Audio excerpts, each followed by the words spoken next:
Allahumma rabbi shrah li sadri wa yassir li amri wahlul 'uqdatam min lisani yafqahu qawli. Amma ba'd. Alhamdulillah, syukur kepada Allah Subhanahu Wa Taala dapat kita bertemu pada minggu yang kedua, dan insya-Allah kita akan teruskan kita punya perbincangan dalam setiap topik yang mana kita akan bincang tasawur Islam pada hari ini. Okey, bab satu iaitu tasawur Islam. Insya-Allah Ustaz akan cuba habiskan tajuk tasawur Islam ni pada hari ini, dan Ustaz akan present, Ustaz akan share dengan kamu. InsyaAllah nak kata perlahan sangat pun tak, laju sangat pun tak, sedang-sedang saja, sebabkan masa kita tu tak mengizinkan. Okey. So Ustaz akan share mana yang sesuai sahaja. Kalau Ustaz rasa benda tu mudah, Ustaz akan skip lah, ataupun Ustaz akan ringkaskan penerangan itu. Cumanya kalau dalam kalangan kamu ada sebarang soalan yang tak pasti, tak jelas dan sebagainya, kamu tolonglah bertanya, boleh interrupt Ustaz lah, insya-Allah. Baik. So bab 1 tasawur Islam. Okey. So tasawur Islam. Okey, kita tengok kandungan pembelajarannya adalah Islam sebagai ad-din. Okey, yang mana dalam Islam sebagai ad-din ni kita akan belajar tentang keperluan beragama. Okey, kenapa kita perlu kepada agama. Yang kedua, tentang matlamat penciptaan kita sebagai manusia. Okey. Seterusnya dalam tasawur Islam ini juga dia menceritakan tentang sumber ajaran Islam. Okey, Islam ni datang daripada mana sumber dia. Okey, dan yang ketiga, skop ajaran Islam itu. Okey, skop ni apa? Batasan. Okey, ruang lingkup ajaran Islam itu apa? Dan yang terakhir sekali ialah tentang keistimewaan Islam itu sendiri. Okey, ada 5 keistimewaan yang dihuraikan. Walau bagaimanapun untuk makluman kamu, keistimewaan Islam bukan hanya 5 ini semata-mata, dia ada banyak lagi. Cumanya kita hanya menyentuh 5 keistimewaan sahaja. So setelah kita selesai mempelajari topik ataupun tajuk tasawur Islam ini, kamu insya-Allah dapat memahami apa itu Islam sebagai ad-din. Okey, dan kamu juga dapat menjelaskan tentang kenapa kita perlu kepada agama. Okey, dan apakah matlamat penciptaan kita. Okey. So kita akan mengetahui tentang keistimewaan Islam. So kamu dapat menganalisa lah yang kata Islam tu Rabbani itu apa sebenarnya. Okey. Baik. So boleh Ustaz teruskan insya-Allah. Semua dah bersedia? Ustaz harap kamu semua bersedia, dan suara Ustaz pun Ustaz harap dapat dengar dengan jelas, dan slide Ustaz pun dapat dilihat dengan mudah insya-Allah. Baik, Islam sebagai ad-din. Okey. So Islam ni datang daripada maksud ataupun perkataan apa? Dia datang daripada aslama. Aslama. Aslama maksudnya adalah tulen dan suci. Okey. Yang kedua, ketaatan dan juga penyerahan. Yang ketiga, kedamaian, keamanan dan kesejahteraan. Baik. So, kalau kita tengok huraian apakah agama menurut Islam itu, okey. Dia adalah kepatuhan, ketundukan, ketaatan. Okey, dia adalah intipati daripada perkataan aslama itu sendiri sebenarnya. Okey. So dia juga adalah penyerahan diri. Okey, penyerahan diri, kita menyerahkan diri kita sepenuhnya kepada Allah Subhanahu Wa Taala. Okey. Kita patuh, kita tunduk, kita taat, kita serahkan diri dengan penuh keikhlasan. So keikhlasan di sini bererti kita setulus hati tanpa ada mengharapkan perkara yang lain. Okey. Daripada Allah Subhanahu Wa Taala. Okey. Dan kalau kita tengok di situ juga dengan sukarela lah. Bukan secara terpaksa. Okey. Jadi kita ni rasa seronok dengan Islam yang kita anuti. Kita rasa bahagia dan kita tidak rasa satu benda tekanan bila kita menganut agama Islam ini. Okey. Bila kita merasai sedemikian, itulah Islam sebenarnya. Sebab Islam dia adalah kedamaian. Islam adalah kesejahteraan. So bila kita rasa tak selesa dengan Islam, itu bukanlah bererti Islam itu yang tidak memberi keselesaan dan ketenangan. Tetapi sebenarnya nafsu kita yang tidak selesa dengan Islam itu sendiri. Sebab nafsu kita boleh jadi dengan sebab kedangkalan ilmu yang ada dalam hati sanubari dan akal kita menyebabkan ia memberi tekanan kepada nafsu. Okey. So manusia ni dia sentiasa bersifat inquiry, kan, tertanya-tanya kenapa macam ni, kenapa macam tu, kenapa begini, kenapa begitu. So dengan ilmulah dapat memberi jawapan kepada perkara-perkara tersebut. Okey. Dan Islam ini ataupun agama ini menurut perspektif Islam ataupun tasawur Islam ataupun pandangan Islam, dia merangkumi jasmani dan rohani. Okey, dia bukan hanya jasmani, makan minum semata-mata, tetapi dia juga melibatkan rohani, dalaman kita, akal, perasaan, okey. Yang mana dalam kehidupan seharian kita hidup beragama, okey, dia tidaklah melibatkan hanya ritual semata-mata, tetapi dia juga ada perkara-perkara lain yang melibatkan perkara jasmani, kan. So kalau kita tengok Islam itu sendiri, antara skop dia secara ringkas, dia ada akidah, okey, dia ada syariah dan dia juga ada akhlak. So dia bukanlah iman kepada Allah semata-mata, tetapi dia juga ada penterjemahan kepada iman kepada Allah Ta'ala itu, iaitu dengan melakukan suruhan dan meninggalkan tegahan. Dan dalam proses melakukan proses suruhan dan meninggalkan tegahan, dia ada satu elemen lain iaitu akhlak yang mengiringi perbuatan-perbuatan tersebut. Okey. So itu secara umum yang Ustaz boleh sharekan, Islam sebagai ad-din. Okey, definisi Islam itu apa? Okey, dari sudut bahasalah, dari sudut istilah itu agama menurut Islam itu apa? Okey, baik. So kita tengok definisi Islam dari sudut istilah, dia adalah mengakui bahawa tiada Tuhan yang disembah melainkan Allah Subhanahu Wa Taala dan mengakui bahawa Nabi Muhammad adalah pesuruh Allah Subhanahu Wa Taala. Okey, baik. Definisi Islam ni untuk makluman kamu, ini salah satu definisi Islam. Kan, berdasarkan hadis Sayyidina Jibril datang kepada Nabi SAW. Sayyidina Jibril bertanya kepada baginda Nabi, ma huwal Islam wa ma huwal iman wa ma huwal ihsan. Apakah dia Islam? Apakah dia iman? Apakah dia ihsan? Lalu Nabi SAW terus menjawab, Islam itu adalah mengucap dua kalimah syahadah lah. Mendirikan salat, mengeluarkan zakat, berpuasa di bulan Ramadan, mengerjakan haji ke Baitullah sekiranya berkemampuan. Manakala iman pula adalah 6 perkara tersebutlah, beriman kepada Allah, malaikat, kitab, rasul, qada, qadar, hari kiamat. Okey, manakala ihsan dia adalah kamu beribadat kepada Allah Taala seolah-olah kamu melihat Allah Subhanahu Wa Taala. Okey, fa illam takun tara, sekiranya kamu tidak melihat Allah Taala, Allah melihat kamu. Okey, itu definisi Islam yang pertama dari sudut istilah. Yang kedua, Islam merupakan jawapan kepada 3 persoalan penting yang sentiasa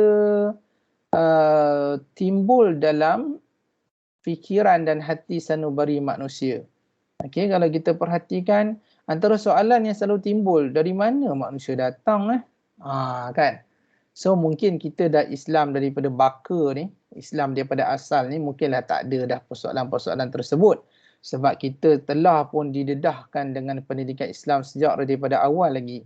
Okey. Yang kedua, mengapa manusia datang ke atas muka bumi ini? Dan yang ketiga, ke manakah kesudahan kita setelah kita mati nanti? Okey. So kalau kita tengok Islam sebagai ad-din bermaksud apa? Islam adalah satu-satunya sistem hidup. Okey, ini definisi dari sudut istilah yang ketiga. Okey, Islam adalah satunya sistem hidup atau peraturan yang diturunkan oleh Allah Azza wa Jalla untuk menjadi panduan kepada manusia. Okey, dan Islam satu-satunya din yang diredai oleh Allah yang memandu manusia ke arah kesejahteraan dan keredaan hidup. Baik. So, ini berdasarkan dalam Quran, innad dina indallahil Islam. Sebenarnya agama yang Allah redha itu di sisi Allah Taala adalah Islam. Okey, dan Islamlah satu-satunya agama.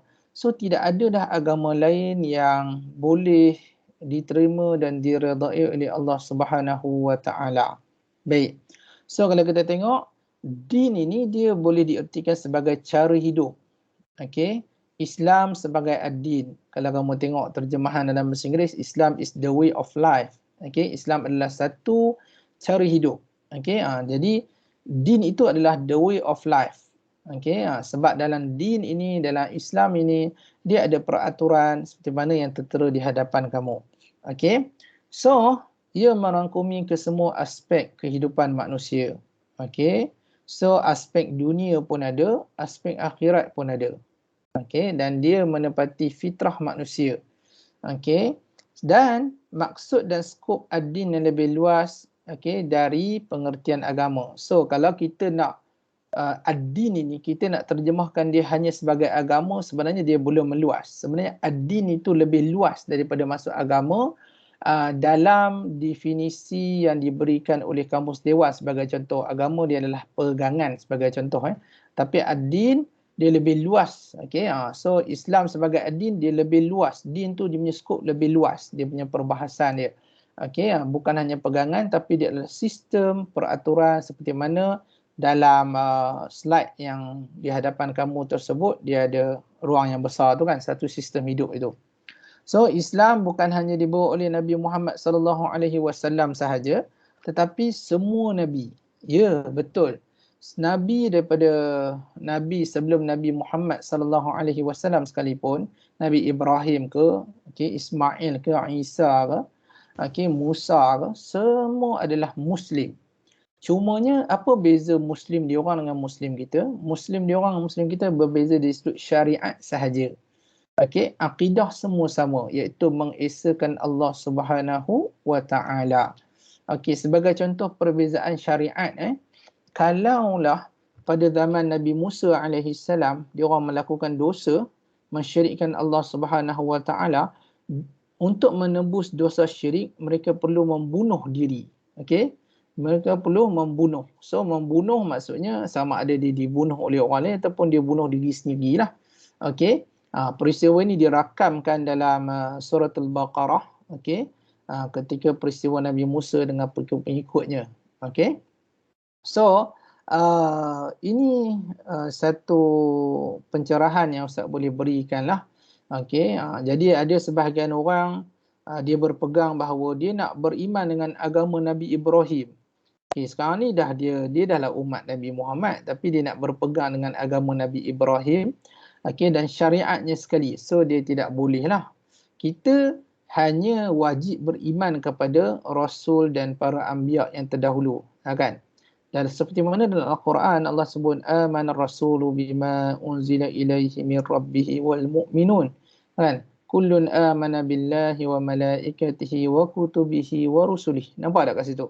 Akan dalam ayat tu amanar rasulu bima unzila ilaihi min rabbih wal mu'minun, kan?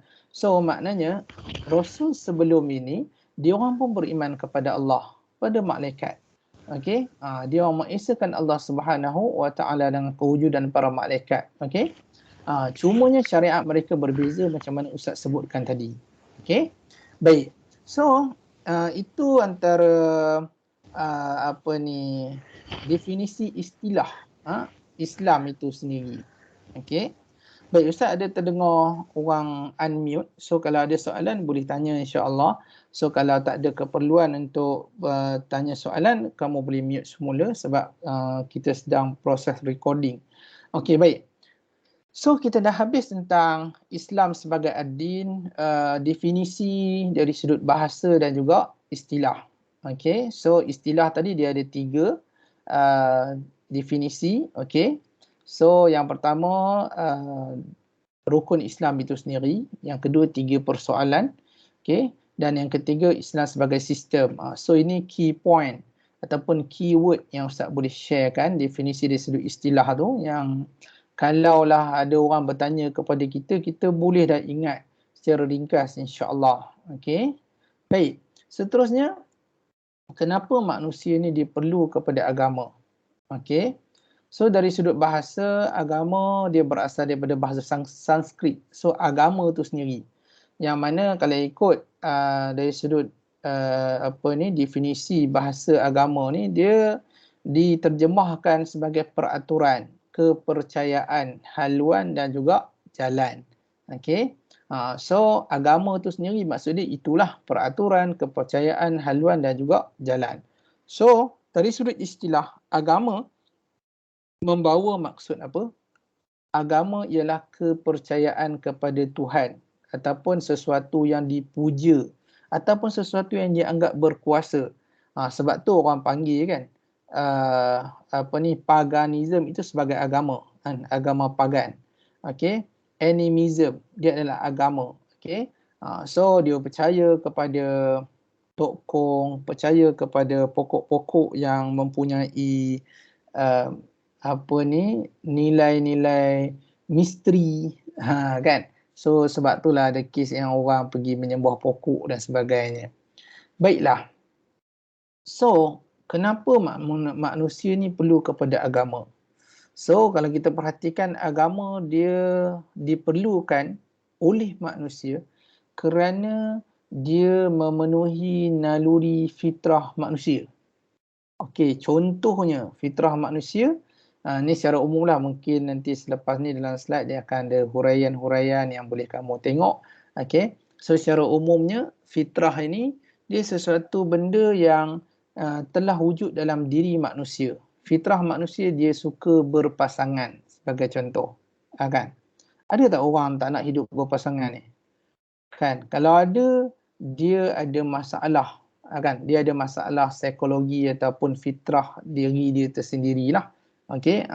So normal manusia dia nak hidup berpasangan. Okey. Tiba-tiba ada pula agama tertentu yang melarang untuk dia berpasangan. Kan? Ataupun menghalalkan pasangan sejenis. Kan?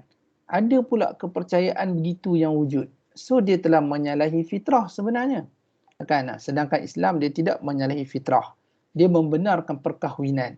Dia membenarkan untuk hubungan kelamin dengan hal kehalalan syarak. Okey. Itu yang pertama sekali. Okey. Dan yang kedua, kenapa manusia memerlukan agama? Kerana manusia ini jahil. Okey, jahil. So manusia ni memang dilahirkan dalam keadaan yang jahil, kan? Dia bukanlah terus lahir itu dia terus mengetahui segala-galanya. Okey, baik. So yang ketiga, kecenderungan manusia hidup menurut peraturan. Okey. So manusia ni sebenarnya dia lebih cenderung untuk diaturkan kehidupan dia. Okey. So dia ada dia punya schedule dia. Okey, yang dia inginkan. Okey, jadi itu antara kecenderungan manusia itu sendiri. Okey, dan yang terakhir sekali disebabkan akal manusia ni dilemahlah. Okey. Baik, kita tengok satu persatu. Kullu ibnu Adam, okey. Setiap anak Adam yang dilahirkan dia berada dalam keadaan fitrah Islam itu sendiri. So dia bergantung kepada kedua ibu bapa dia. Kalau kedua ibu bapa dia memang tidak mendidik dengan acuan Islam, maka anak tersebut dia akan ikut acuan seperti mana yang dikehendaki oleh ibu dan ayah dia. Okey, dalam satu hadis Nabi yang lain, bila kamu dah dewasa, kamu dah meningkat remaja dewasa, ada satu hadis, al-mar'u ala dini khalilih. Apa maksud dia? Seseorang itu bergantung kepada bergantung agamanya dengan siapa yang dia kawan. Kalau kawan itu memang tak menunaikan solat, akhlaknya mungkin buruk, so si Polan tadi dia mudah untuk terjebak dan juga terikut-ikut dengan cara hidup kawan dia itu tadi. Kan? So jadi berhati-hatilah dalam memilih. Sekarang ni kamu dah mahasiswa, so kalau kamu nak menjadi orang yang baik dan terpelihara akhlaknya dan agamanya, maka pilihlah orang yang terpelihara akhlak dan agamanya. Okey, so kita tengok tanda fitrah tadi kan, sesuai dengan fitrah itu, dia kata apa? Kecenderungan beragama. Okey, so kalau kita berada dalam keadaan depression, kemurungan dan sebagainya, kita mesti nak sesuatu yang boleh kita mengadu kepada dia. Itu adalah fitrah manusia. Kan? Kalau kamu tengoklah dalam banyak-banyak filem pun, kan, semua dia akan kembali kepada agama masing-masing. Kan? Orang Kristian pergi ke gereja, orang India pergi ke kuil. Kan? So itu fitrah. Cumanya dia orang telah salah memilih jalan. Kan? Jalan beragama tu, dia orang percaya kepada agama selain daripada Islam. Yang kedua, so fitrah manusia ni macam Ustaz katakan tadi, selalu tertanya-tanya kan, daripada mana, kenapa aku diciptakan dan sebagainya. Okey, so semua persoalan tadi ada jawapan dia tersendiri di dalam Islam itu sendiri. Baik. So manusia ni once dia dah, orang kata, mencari kebenaran, bila dia dapat kebenaran itu, automatically dia akan menerima dengan hati yang terbuka.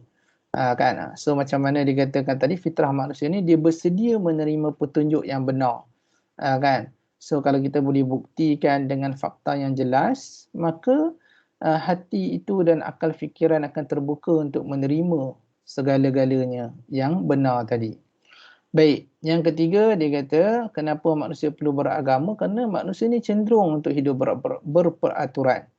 Okey, so kalau kita perhatikan, sejarah membuktikan manusia cenderung ikut peraturan. So kalau orang jahiliah pun dia ada ketua dia.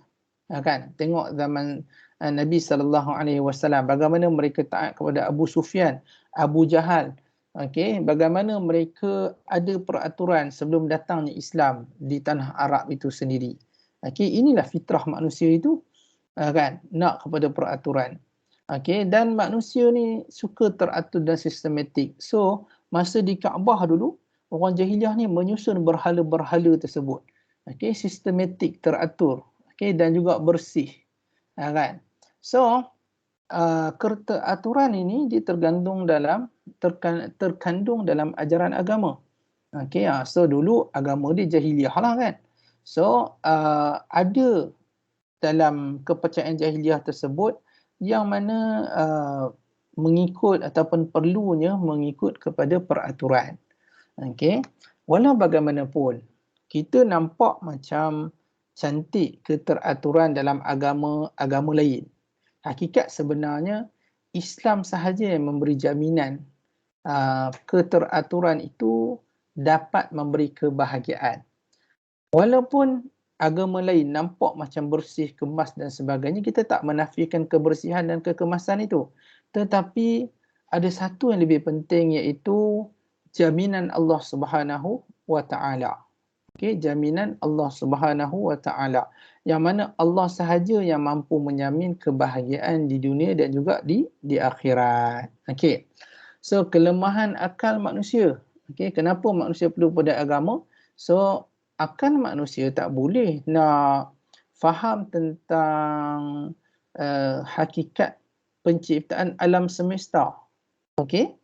So kalaulah manusia ini tidak mengkaji agama dan tidak beragama, dia tidak akan tahu hakikat kejadian alam semesta di sisi Allah Subhanahu wa Ta'ala. Okey. Dan juga akal manusia ni dia tidak boleh terjangkau tentang isu-isu metafizik. Okey, tentang malaikat, tentang roh dan sebagainya. So hanya agama dapat menerangkan perkara-perkara tersebut. Macam Ustaz katakan tadi, dia terbatas. Okey. Dan dia bersifat relatif. Relatif ni maksudnya apa? Ada orang kata, ada pandangan ni kata betul. Okey, dan tak semestinya pandangan itu betul. Boleh jadi salah. Ini relatif. Kan? Tapi agama dia bersifat betul, memang sebenar-benarnya betul lah. Bukanlah relatif, dia boleh dipertikaikan. Contoh macam hadis Nabi SAW, Al-Quran. Okey, betul ke Al-Quran ni macam ni? Ke dia hanya bersifat sangkaan sahaja? Kan? Tak, Islam dia memang tepat. Dan apa bukti ketepatan itu? apabila kita melihat bagaimana Al-Quran itu diturunkan melalui Jibril alaihissalam, okey, dan melalui Nabi dan seterusnya, para sahabat menulis, menyalin dan tanpa ada sebarang kemungkinan untuk berlaku penipuan dan rekaan dalam Al-Quran itu sendiri. Okey. So melalui agamalah, okey, dia dapat menampung kelemahan akal manusia tersebut. Okey. So macam hari ni kalau kamu berkemampuan dalam kamu fakulti hotel kan. So kamu boleh belajar, kamu dapat tahu banyak ilmu pengetahuan dan sebagainya. Itu semua adalah melalui kuasa Allah Subhanahu Wa Taala. Baik. Banyak dan kerap juga Ustaz ingatkan kepada anak-anak Ustaz dan diri Ustaz sendirilah. Ustaz kata macam ni, walaupun awak boleh orang kata apa, proses ataupun buat sesuatu melalui handphone, okay, buat video, buat konten yang bagus dan sebagainya, kamu boleh skor dalam pelajaran, kamu pandai, belajar sikit dah dapat dan sebagainya. Kamu kena ingat bahawa ini adalah kuasa Allah Ta'ala yang Allah pinjamkan kepada kamu. Akal yang cerdas adalah milik Allah Ta'ala. Okay, cepat pick up adalah milik Allah Ta'ala. Boleh masuk universiti adalah rezeki daripada Allah Ta'ala. Jadi kita kenalah sedar diri bahawa kita ni hanya pinjam sahaja semua kelebihan yang ada pada kita pada hari ini. So, why kita nak rasa bangga diri, kita nak rasa hebat, kita nak rasa sombong dan sebagainya. Okay. So, sebab itulah kita perlu kepada agama ini. Once kita dah dapat sesuatu, kita kembalikan kesyukuran dan kegembiraan itu kepada Allah Ta'ala. Dan kita niatkan supaya kelebihan dan nikmat yang Allah beri kepada kita ini, kita dapat manfaatkan, gunakan untuk kebaikan diri sendiri dan juga umat Islam seluruhnya. Okay. Jadi macam kamu student hotel, Ustaz nak syorkan kamu kan, kalau kamu belajar subjek perhotelan ini, dalam masa yang sama, janganlah tinggalkan kuliah-kuliah agama. Okay, so pengisian agama yang boleh kamu isi dalam masa-masa lapang dan sebagainya. Kadang-kadang kita nak cari masa lapang sebenarnya banyak, cumanya kita je rasa tak lapang sebab kita memenuhi masa lapang tersebut dengan perkara yang tidak berfaedah. Okay, so kita cubalah disiplinkan diri dalam bab ini supaya proses kita menuntut ilmu agama itu melalui medium YouTube ke ataupun apa-apalah platform yang lain, itu sebagai bukti kita bersyukur kepada Allah Subhanahu Wa Taala atas nikmat yang Allah berikan kepada kita. Baik, itu 4 perkara menunjukkan kenapa manusia perlu kepada agama. Okey. So Ustaz harap kamu faham, kamu jelas. Okey, kita tengok. So 4 perkara itu adalah agama dia adalah sesuai dengan fitrah manusia. Yang kedua, manusia itu jahil. Yang ketiga, manusia cenderung kepada mengikut peraturan. Dan yang keempat, kelemahan akal manusia. Baik. So, kita teruskan lagi. Bagaimana, kan daripada mana kita datang? So, jawapannya adalah kita datang daripada Allah Subhanahu Wa Taala. Okey. So kita tengok kat situ, manusia dalam Al-Quran merujuk kepada beberapa perkataan. Antaranya insan, yang kedua an-nas, al-bashar, dan juga Bani Adam ataupun zuriat keturunan Nabi Adam alaihissalam. Okay. So inilah jawapan daripada persoalan yang terbuku dalam hati, sanubari dan fikiran manusia. Islam memberi jawapan itu kepada manusia agar manusia tahu bahawa daripada mana dia datang, bagaimana dia diciptakan.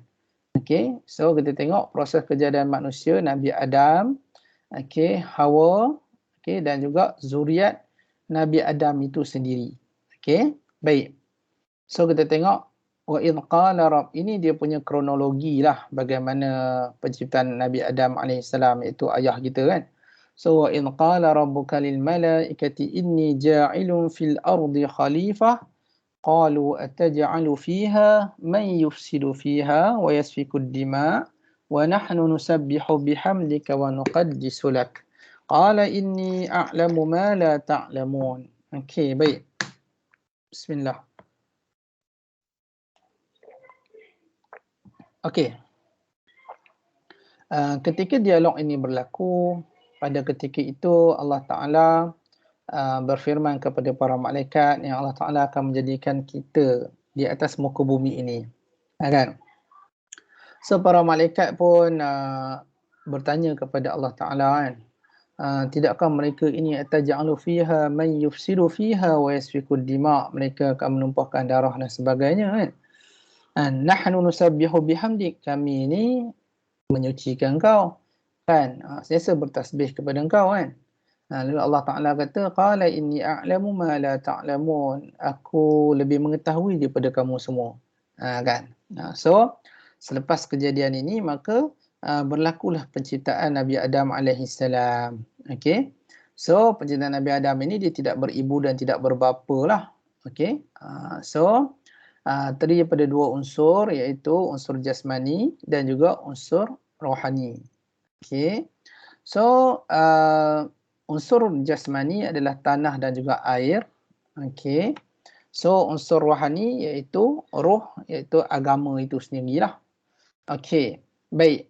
So unsur jasmani dia ada makanan dia tersendiri, okay, yang terdiri daripada makanan yang kita makan pada hari ini. Manakala unsur rohani, makanan dia adalah agama. Keperluan dia adalah agama. Okey, ataupun ilmu. Okey, perkara yang bermanfaat. Okey. So inilah penciptaan Nabi Adam alaihissalam. Okey. So kita tengok unsur rohani dalam kejadian manusia.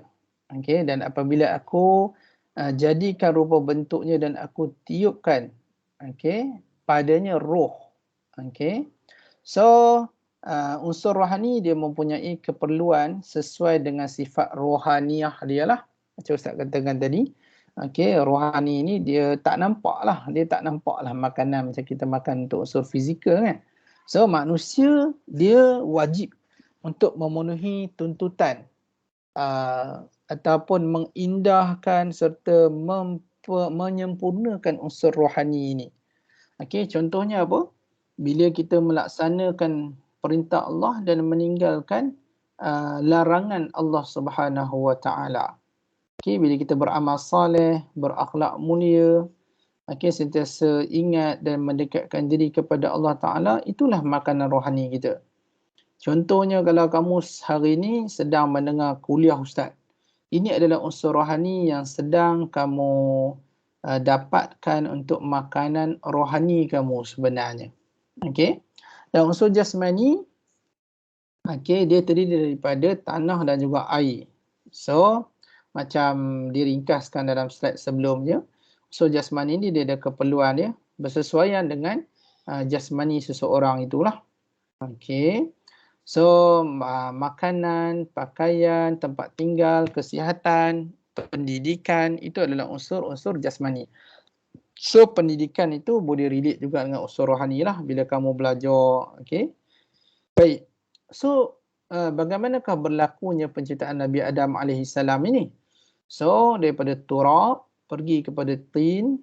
Okay. Daripada tin pergi kepada hama'im masnun, lepas tu salsalin kal fakhar dan nafkhatur roh. Okey. So ini dia punya turutan. Okey, turutan ni bagi ustaz penting untuk kamu ingat. Sebab kemungkinan besar apabila ditanya nanti kamu perlu, ialah bentuk soalan mungkin dia minta susun atur mana satu yang mula, mana satu yang akhir dan sebagainya. Okey, so turab, tin lazib, okey, hama'im masnun, salsalin kal fakhar, okey, dan juga ditiupkan roh. So kamu jangan risau. Ada huraian untuk apa yang Ustaz share pada kamu sekarang ini. Baik, kita tengok. Turab ini maksudnya apa Ustaz? Okey. So maksudnya adalah tanah bumi yang berdebu. Inna mathala Isa 'inda Allahi kamathali Adam khalaqahu min turabin thumma qala lahu kun fayakun. Okey, so Nabi Isa dengan Nabi Adam ni sama saja. Okey. So Nabi Isa pun daripada turab. Okey. Kemudian Nabi Adam pun daripada turab juga. Okey. So bila Allah Taala menciptakan Nabi Adam ni, okey, maka Allah Taala sebut kun fayakun. Okey, maka jadilah dia. Okey, habis turab tadi dia pergi kepada tin, betul? Okey, tin. Tin ni apa? Tanah liat. Okey. So Allah menyaring turab tadi untuk mendapatkan saripati dan memilih yang benar-benar suci dan bersih. Seterusnya dicampurkan dengan air untuk menjadi tin. Okey. Huwallazi khalaqakum min tin. Okey. So fa idza sawaituhu wa nafakhtu fihi min ruhi. Okey, dan apabila aku telah menjadikan bentuk ataupun rupa bentuk kepada tin ni tadi, maka Allah Taala meniupkan roh kepada Nabi Adam alaihi salam. Ini proses kejadian Nabi Adam. Baik. So, kita tengok seterusnya setelah turab pergi ke tin, tin pergi pula ke peringkat berikutnya, tinil lazib. Okey. Khalaqnahum min tinil lazib. Okey, tanah melekit yang Allah telah campurkan tanah dengan air. Okey. So tanah liat yang senang diubah dan diciptakan. Daripada tin ni tadi kan Allah saring, okey, saripati tu dicampur dengan air dinamakan sebagai tinil lazib. Habis daripada tu dia akan pergi kepada peringkat berikutnya iaitu hama'in masnun. Okey, hama'in masnun, tanah yang berbau. So ini yang Allah bagi tahu kepada kita. Allah membiarkan lembaga sehingga menjadi tanah yang berbau. Okey. So walaqad khalaqnal insana min salsalin min hama'in masnun. Okey. So aku akan menciptakan seorang manusia dari tanah liat kering dari hama'im masnun. Okey. So inilah proses berikutnya. Okey. Tanah yang berbau. Okey. Seterusnya Allah Taala sebut lagi khalaqal insana min salsalin kal fakhar. Okay, manusia dijadikan daripada tanah keras seperti tembikar. Okay. So Allah membiarkan lembaga tadi, okay, manusia tadi tu, okay, sehingga keras. Okay, dan sesungguhnya kami telah menciptakan manusia daripada salsalin kal fakhar. Okay, baik.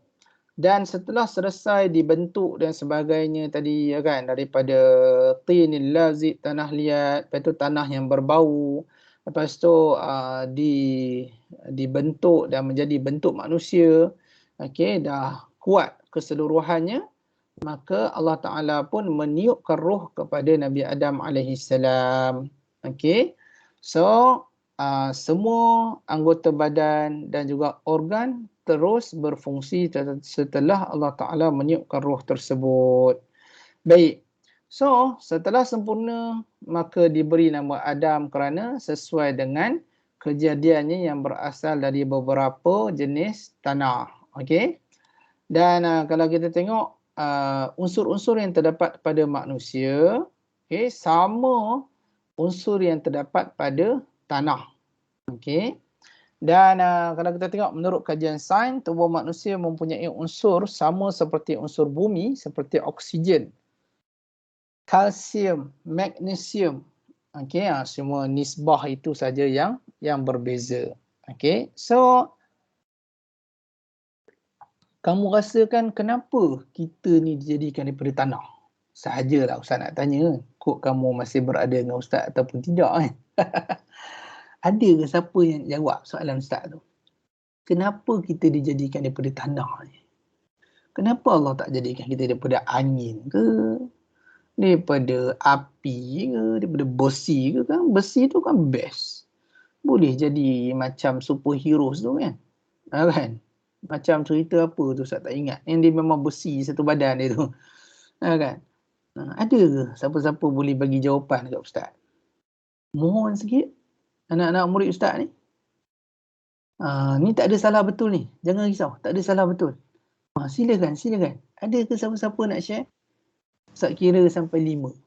1. Saya Ustaz. Silakan. Siapa nama saudari ni? Aina. Boleh panggil Aina Ustaz. Okey Aina, silakan. Kenapa Allah jadikan kita beri tanah ni, Aina?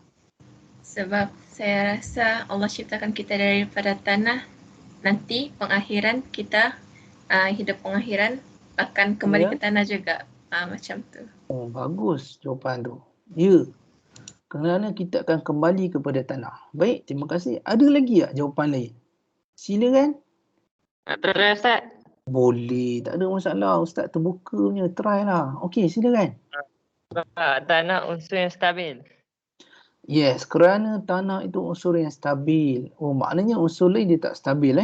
Api pun tak stabil, besi pun tak stabil. Tanah je stabil. Ada ke hujah yang kamu katakan tanah tu stabil tu kenapa? Nama apa ni saudara ni? Tadi Aina ni siapa yang cakap tadi? Yang tanya tadi? Faris. Faris. Apa bukti yang kata stabil lah? Kalau kamu nak jawab lah, tak nak jawab, tak tahu tak apa. Tak tahu Ustaz. Tak tahu, tapi kamu anggap tanah tu stabil lah ya? Okey, Ya. boleh diterima. It's okay, never mind. Memang betul pun. Ustaz pernah menemui jawapan itu yang menyatakan tanah adalah unsur yang stabil. Okey. Baik, seterusnya ada lagi tak? Ada lagi tak jawapan yang lain? Stabil, kembali kepada tanah. Kalau ada kawan-kawan lain silakan. Tadi Faris dengan Aina dah bagi jawapan. Sebelum Ustaz nak buat kesimpulan. Silakan. Ada lagi? Ustaz. Ya, silakan. Saudari nama apa? Umairah. Umairah. Ya, Umairah. Silakan Umairah. Sebab saya rasa tanah ni dia dekat bawah. So macam kita ni dicipta macam level kita ni sentiasa kat bawah. Okey, baik. Oh, Saya tak tinggi daripada Alhamdulillah. Okey, Umairah. Bagus. Alhamdulillah. Itu 3 jawapan yang Ustaz rasakan bernas dan baik untuk kita amati jawapan-jawapan tersebut. Okey, stabil, bagus jawapan itu. So kalau kita perhatikan diri kita, kita punya unsur tadi kan ada magnesium, ada oksigen dan sebagainya. So itu menggambarkan kestabilan, betul. Yang kedua kita akan kembali semula ke tanah. Itu juga betul, tidak dinafikan. Yang ketiga iaitu kita perlu tujuan Allah ciptakan daripada tanah supaya kita sedar bahawa kita ni daripada tanah dan bersifat bawah, bersifat hamba lah, kesimpulan kita boleh bagi tu. So bila kita sedar diri kita ni adalah tanah yang dipijak-pijak, kita tak boleh nak rasa bangga diri, apa lagi, sum'ah, takabur dan sebagainya. Baik, terima kasih kepada tiga-tiga saudara-saudari tadi, Faris, Aina dan Humairah. So bagi yang teringin nak jawab lagi tu, tak apa, jawab dalam hati insya-Allah. Okey. So terima kasih atas kerjasama tadi. Alhamdulillah. Okey, baik, kita tengok. Hawa ni pula dicipta daripada apa pula? Kan? Baik, Hawa ialah wanita pertama yang Allah ciptakan. Okey, so diciptakan daripada tulang rusuk Nabi Adam alaihissalam. Okey. So ya ayuhan nas ittaqu rabbakum alladhi khalaqakum min nafsin wahidah wa khalaqa minha zawjaha. Okey, so perkara ini dalam surah Nisa, kalau kamu baca betul-betul dalam ayat ini, wahai sekalian manusia, bertakwalah kepada Tuhanmu yang telah menjadikan kamu bermula dari diri yang satu, iaitu Nabi Adam alaihissalam, dan yang menjadikan daripada Adam itu pasangannya Hawa. Kenapa tak ada pun daripada tulang rusuk kat sini? Kan? So tulang rusuk ni datang daripada mana? Datang daripada mana? Datang daripada hadis Nabi SAW, dan hadisnya adalah hadis yang sahih. Seingat Ustaz riwayat Bukhari dan Muslim, seingat Ustaz dia hadis yang panjang. Hadis yang panjang. So hendaklah kamu menasihati wanita itu dengan baik, sesungguhnya maksud itu wanita itu dicipta dari tulang rusuk yang bengkok. So sambungan hadis ini kalau kamu nak tahu, jadi sambungan hadis ini menceritakan bahawa apabila kamu terlalu keras dengannya, maka dia akan patah. Jadi bila kamu biarkan dia pula, maka dia akan terus membengkok. Jadi ini sifat wanita sebenarnya. Hadis ni dia menceritakan tentang sifat wanita. Jadi nanti kamu akan menempuh alam perkahwinan. memang kamu akan melalui proses berhadapan dengan sifat wanita ni yang dia agak orang kata unik. Okay? So untuk kamu lebih memahami wanita, kamu kena fahami hadis ini. Okay? So bila kita faham wanita ni dia tak boleh keras sangat, tak boleh lembut sangat, so kita kena sedang-sedang dengan, ataupun kita boleh gunakan istilah hikmah. Okay, so nak tegur tak boleh kasar-kasar macam orang lelaki. Kau ni tak faham bahasa. Kalau orang perempuan dia terasa. Kan? Tapi kalau orang lelaki tak ada masalah kalau nak cakap macam tu. Betul tak kan? So samalah macam kita dengan ibu kita. Kan? So kamu masih belajar kan? Tak ada yang berkahwin kan dalam kelas Ustaz, betul? Jadi kalau dengan ibu kita pun samalah. Ibu ni walaupun yalah macam-macam dah kita pernah cakap dekat ibu kita. Tapi bila kita semakin menginjak dewasa itu, kita perlu lebih memahami ibu kita supaya kita punya hidup sentiasa diberkati. Okay? So Ustaz tak nak urai panjang lah tentang hadis tu. Cuma Ustaz cerita sambungan hadis itu begitu.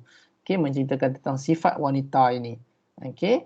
Baik, so daripada Adam dan Hawa ini kemudiannya berkembang biaklah manusia itu, kan? So ada kisah Habil dan Qabil dan sebagainya. Okay. Baik. So itu tentang penciptaan Hawa. Okay. Walau bagaimanapun Hawa ni daripada tanah juga ke Ustaz? Yalah, tanah juga sebab unsurnya datang daripada Adam alaihissalam. Okay.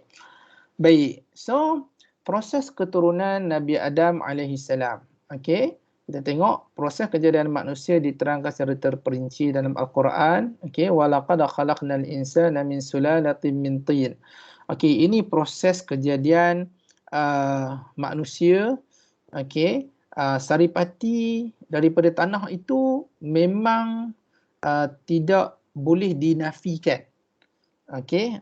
So setelah kejadian Adam, berlakulah kejadian-kejadian berikutnya iaitu anak Nabi Adam sehinggalah kita cucu cicit Nabi Adam ini.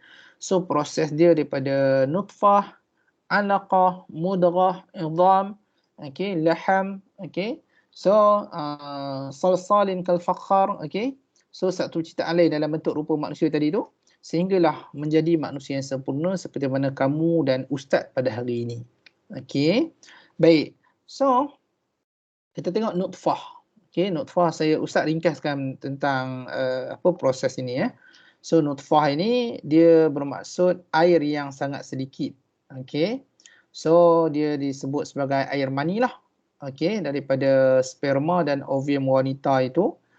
So ini saya ingat ustaz kamu pun dah belajar masa sains satu ketika dahululah. Okay, baik.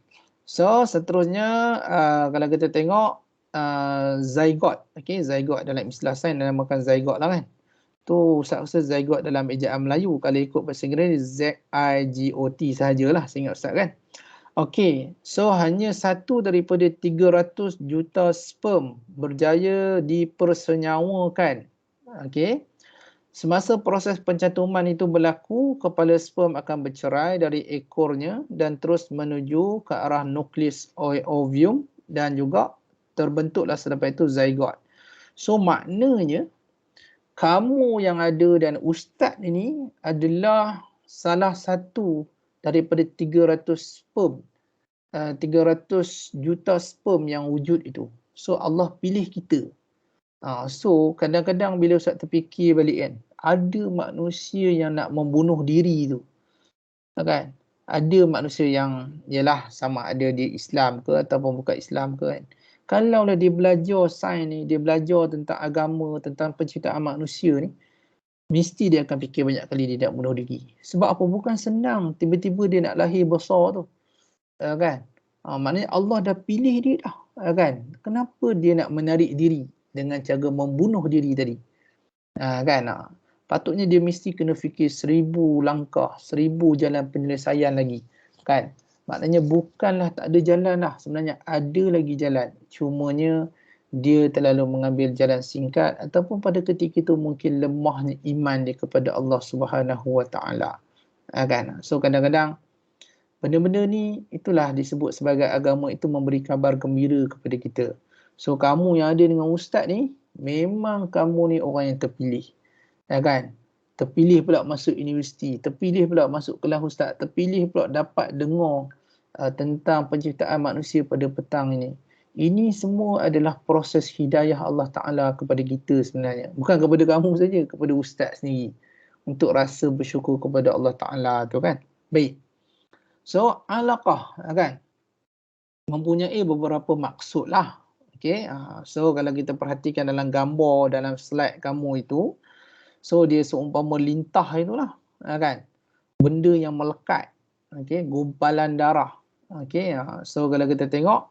Dulu masa zaman ustaz belajar, kami nak hafal tentang proses kejadian manusia ni dengan cara formula. Okay, formula yang ustaz guna pakai adalah Sozefa. Siapa yang boleh elaborate Sozefa itu apa?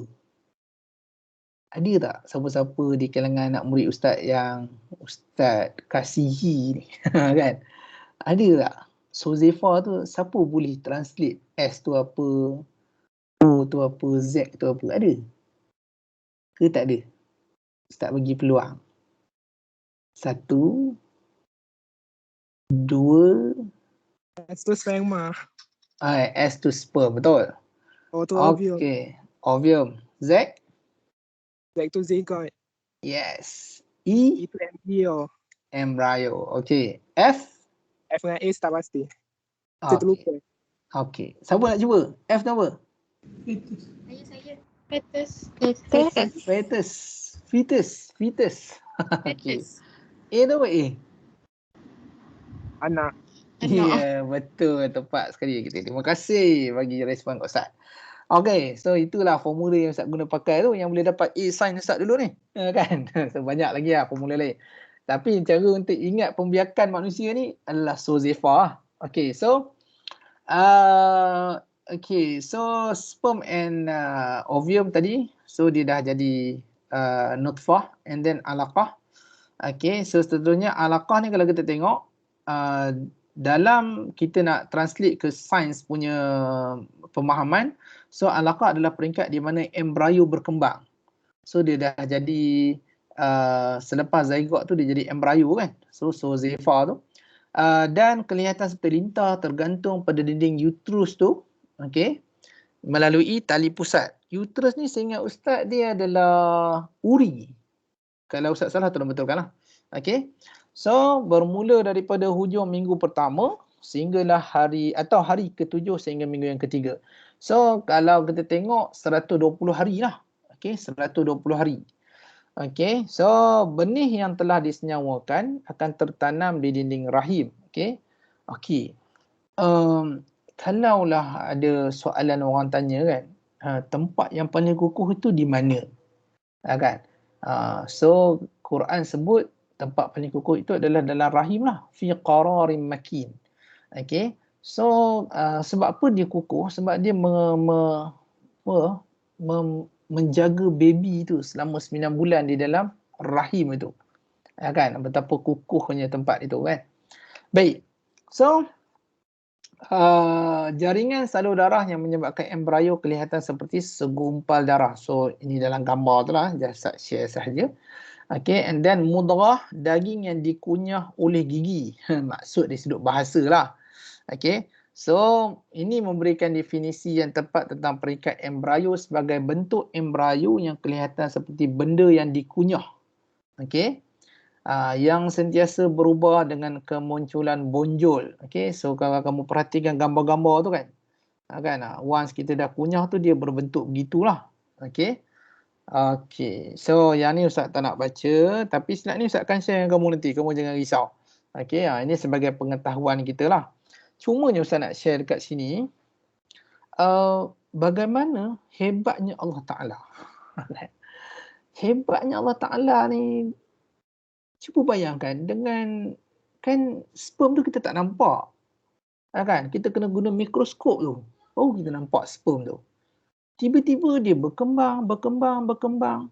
Kan? Sehinggalah dia jadi bentuk embryo tu. Kan?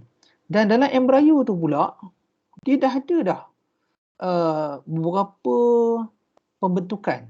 Otak, saraf. Benda ni dia kecil dan dia tak besar mana pun. Kan? Mungkin dia sebesar nak kata tapak tangan kita pun belum. Kan? Kecil lagi. Kan? Tapi Allah Ta'ala boleh create manusia dalam bentuk macam tu. Siapa yang boleh buat? Takkan siapa-siapa boleh buat. Di sinilah nak cerita bahawa hebatnya kita sebagai seorang Muslim. Kan? Jadi Ustaz cuba nak mengajak kamu berfikir dan merenung betapa hebatnya Allah Ta'ala. Allahu Akbar. Kan? So kita harap dengan penceritaan dan pemahaman kita tentang penciptaan diri kita ini, dia sebagai salah satu teknik dan kaedah untuk kita menggapai hidayah Allah Subhanahu wa Ta'ala. Okey. Baik, surah Izam Ustaz tak nak urai. Okey. Sebab Ustaz tengok jam dah pukul 3. Okey, Ustaz takut nanti banyak lagi subtopik yang lain belum sampai. Okey. So ini kita tengok proses pertukaran itu berlaku. Okey. Seterusnya laham, tulang yang disaluti daging dan juga otot. Okey. So otot yang mengelilingi dan memaut dengan kuat. Sebelum Ustaz terlupa, kalau kita belajar sains, dia hanya ada Sozefa, betul? Tapi dalam Islam, dia tidak sampai, dia lebih detail. Kan? Habis kepada embrio tu, dia masuk kepada laham pula. Kan? Lepas laham nanti dia akan masuk kepada, sebelum tu apa? Sebelum laham, izam. Kan? Izam, tulang rangka. Lepas tu dia akan laham. Dia akan tulang disaluti pula. Kan? Dia taklah terus. Lepas zygote tu, terus embrio, terus anak. Kan? Terus fetus, terus anak kan. Tapi dia lebih detail Islam itu. Kan? Betapa hebatnya agama yang kita anuti ni, sehingga kan dia punya pencerahan itu lebih detail daripada perbahasan sains. Kan? Kadang-kadang orang ada bangga kan, tengok sains, dia boleh cerita macam ni. Kan? Hakikatnya dalam Quran belum lagi hadis menerangkan secara detail. Kan? Hadis lebih detail tau. Hadis menerangkan lebih detail tentang penciptaan manusia itu. Okay, bagaimana ditiupkan roh, berapa hari, bla bla bla bla. Banyak. Hadis tu hadis yang panjang. Hadis sahih juga. Okey, baik. So, ini mungkin kamu boleh tengoklah nanti kemudian. Okey, so kita tengok macam mana anak tu duduk dalam satu bekas tu kan, yang Allah Ta'ala ciptakan. Okey, tengok bulan keempat, bulan seterusnya. Okey, dalam suratul Mu'minun, okey, peniupan roh. Okey, wa yas'alunaka 'anil ruh qul ruhu min amri rabbi wa ma utitum minal ilmi illa qalila. So peniupan roh berlaku selepas 4 bulan. Okey, 4 bulan 10 hari dan kemudian selepas terbentuk organ tubuh termasuk segala organ yang lain lah. Okey. So roh ialah satu entiti ataupun disebut sebagai nyawa yang menghidupkan manusia. Okey, so roh ni macam mana?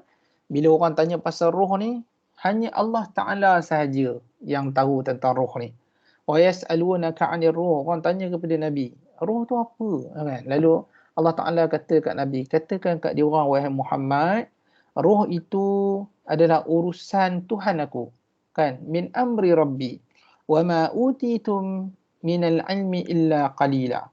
Kamu tidak diberikan ilmu pengetahuan melainkan sedikit saja. So, bagi kita tak perlulah nak mengkaji. Memang Allah bagi ilmu tentang roh ni sedikit, tetapi hanya kepada orang-orang yang berautoriti sahaja. Kan? So, memang ada para ulama membahaskan tentang roh. Okey. Cumanya kalau roh balik malam Jumaat tu memang tak ada dalam hadis. Kan?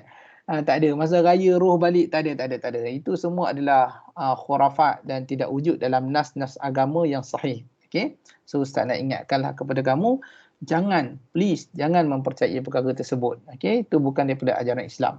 Baik. So kalau kita tengok Islam dan sains. Okay? Inilah yang tadi tu. Kan? Nutfah, alaqah, mudghah, izam, laham, khalqan akhar. Okay? So tengok sains dan Islam, perbezaan itu bagaimana. Kan? Kalau ada orang nak bangga sangat bahawa sains ni komplit dan sebagainya, hakikatnya Islam itu lebih komplit dan lebih detail. Baik. So, apa matlamat Allah menciptakan kita ni? Tadi kita dicipta daripada apa, betul tak? Kan dah ada jawapan. Alhamdulillah. Yang kedua, kenapa kita diciptakan? So kita tengok dalam Al-Quran, Allah Ta'ala sebut, وَمَا خَلَقْتُ الْجِنَّ وَالْإِنْسَ إِلَّا لِيَعْبُدُونَ. Tidak aku ciptakan manusia dan jin melainkan untuk beribadat kepada aku. So tujuan kita ni hanya untuk beribadah kepada dia. So sebab tu nanti dalam next chapter, next bab, kita akan bincang tentang ibadat. Okay, ibadat tu lebih detail. Apa ibadat sebenarnya? Cumanya Ustaz nak menjentik kamu punya, orang kata apa fikiran lah. Kadang-kadang kita terfikir, oh maknanya hidup ni kena semayang je lah. Kan? Kena puasa je lah. Kan? Kena apa lagi? Pergi haji je lah. Itu saja. Kan? Dah kata ibadat. Kadang-kadang orang salah faham konten ibadat itu adakah itu sahaja ataupun sebenarnya macam mana. Hakikatnya ibadat itu lebih luas daripada apa yang kita nampak sebenarnya. Kan? Dan bila kamu belajar buat ibadat nanti kamu akan rasa, ya Allah bahagianya aku duduk dalam Islam ni. Kan? Aku pergi tolong ambil paku di tengah jalan pun dikira ibadat. Bayangkan, mengubah pohonan yang jatuh di jalanan, mengganggu orang lain pun dikira ibadat. Kan, bayangkan, menggembirakan orang lain, memudahkan orang lain dikira ibadat. Kan, cuba bayangkan. Kan, jadi Allahu Akbar. Kita Ustaz tak tahu nak rasa betapa syukurnya kita ni berada dalam Islam. So kita tak perlu nak sediakan ritual beli limau, beli buah delima untuk dinilai sebagai ibadat si Allah Taala. Kita tak perlu benda tu semua. Kan? Dalam satu hadis Nabi SAW, Nabi sebut apa? Ibtasim, senyum. Senyum itu adalah sedekah. Bayangkan, senyum itu juga ibadat di sisi Allah Taala. Bayangkan. Jadi Allahu Akbar kan. So kita kena syukur kepada Allah Taala. Kan? So apa tujuan Allah ciptakan kita lagi? Kan? Inni ja'ilun fil ardi khalifah. Kan? Sebagai khalifah di atas muka bumi ini. So hamba pun kita, khalifah pun kita. Kan? Okey. So nanti kita akan tengok secara detail insya-Allah. Okey, apa maksud manusia sebagai khalifah itu? Dia kena memakmurkan bumi. Okay, memakmurkan bumi ini dia kena isti'mar. Isti'mar ni memerintah bumi ini mengikut acuan Allah dan Rasul. Itu maksudnya. Okay, menegakkan keadilan. Okay, adil bukanlah 50-50 tapi adil bermaksud meletakkan sesuatu sesuai pada tempat dia. Kan? So, kalaulah adik kita umur 5 tahun, kita umur 10 tahun sebagai contoh, kan, kita dah tinggi, kan, adakah kita nak bagi kursi yang sama yang kita gunakan kepada adik kita? Tidak. Kita kena bagi kursi yang lebih tinggi kepada adik kita supaya dia sampai untuk tengok di luar tingkap. Itu maksud adil. Kan, setengah orang kata 50-50, so kita kena bagi kursi yang kita duduk kepada dia, so confirm dia tak sampai sebab dia lebih rendah. Kan, jadi itu maksud keadilan daripada sisi Islam. Okay. Amar ma'ruf nahi mungkar. Apa maksud dia? Menyuruh kepada benda baik dan mencegah kepada perkara mungkar. So, kita ni, anak-anak murid Ustaz, kita bukan nak jadi soleh saja. Kita nak kena jadi muslih. Soleh itu bagus. Kan? Jadi baik. Kita seorang je baik. Orang lain jahat tak apa. Tak, bukan begitu. Kita jadi soleh dan kita kena mengislahkan orang lain. Membaikkan juga orang lain. Kan? So kita dah baik. Jadi bila kita tengok orang lain buat jahat, kita ataupun buat salah, buat silap, kita kena bagi teguran lah kepada dia. Kan? Dengan cara yang baik juga. Okay? Kalau teguran tu cara yang salah, dia boleh membawa kesan yang lebih buruk lah. Okay. So, khalifah ini peranan dia apa? Membina kekuatan ummah. Kan? Macam kamu lah, kamu belajar dengan Ustaz CTU ni, kamu dah tahu dah. So, selepas ni kamu mesti bersatu padu. Bekerjasama. Okay, so dalam buat assignment nanti kan, masing-masing kena bahagikan tajuk, okay, subtopik, okay, tak faham tanya, so wujudkan kerjasama dekat situ. Buat dengan sepenuh hati, ikhlas kepada Allah Ta'ala. So itulah maksudnya dia boleh membina kekuatan. So kena saling memahami lah. Kalau ada kawan yang ada kelemahan dalam bab mengolah ayat dan sebagainya, maknanya orang yang lain dia kena membantu. Tapi orang yang lemah tadi janganlah biarkan orang yang lebih sedikit dari kita tu meneruskan kerja-kerja kita. Kita kena carilah peluang untuk membuat kerja-kerja sahabat-sahabat yang lain supaya tak timbul iri hati, hasad, ataupun terasa hati dan sebagainya. Kan? Itulah maksud membina kekuatan ummah. Dia wujud kesefahaman. Itulah peranan khalifah, mewujudkan kesefahaman. Okey. So macam baru-baru ni ada kes yang ustaz minta senarai nama kan, template dan sebagainya. Ada pelajar mesti Ustaz, kami hari Jumaat ni busy Ustaz sebab masuk college. Boleh tak kami extend pada next week? Kan? So Ustaz kata tak apa, boleh. Kan?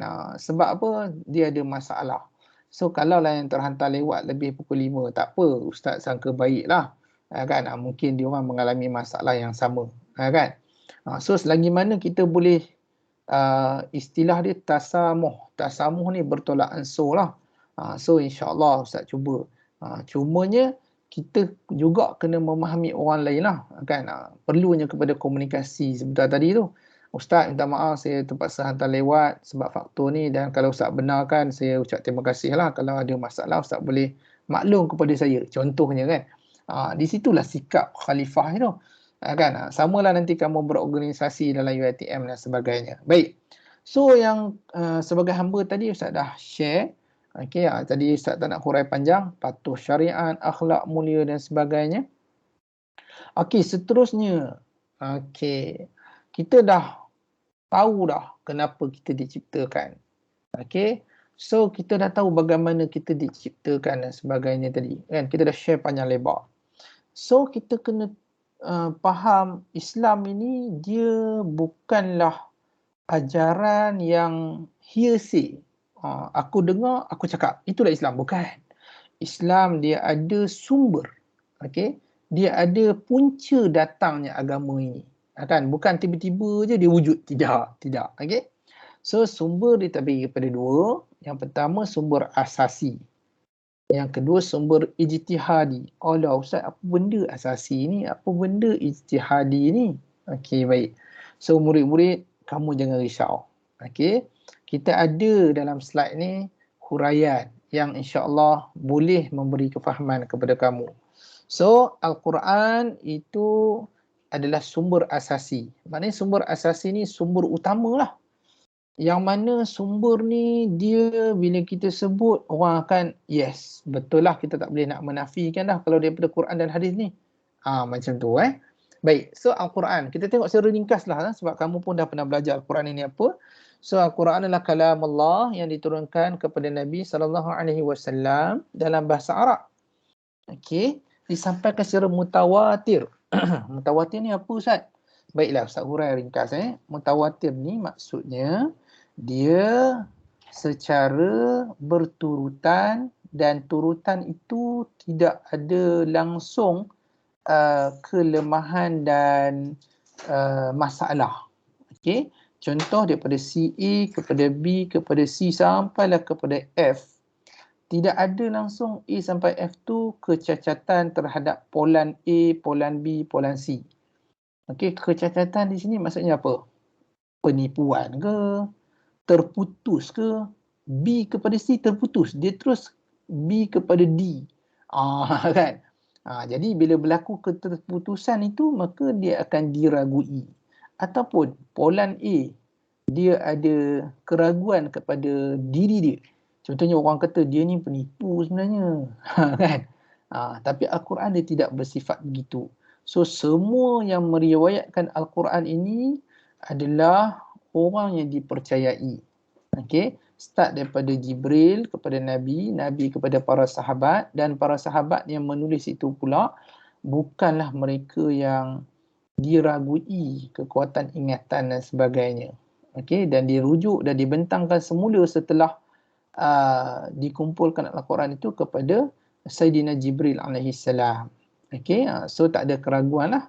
So nama lain Al-Quran ni banyak, Al-Dhikr, okey, Al-Kitab, Al-Huda, Al-Furqan. Okey, baik, An-Nur, itu juga adalah nama-nama Al-Quran. So Al-Quran ni dia ada ciri-ciri dia.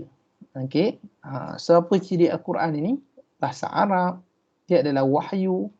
Maknanya wahyu ini dia punya lafaz bahasa Arab itu dan juga makna dia sendiri. Makna ni kandungan dalam tu juga daripada Allah Subhanahu Wa Taala.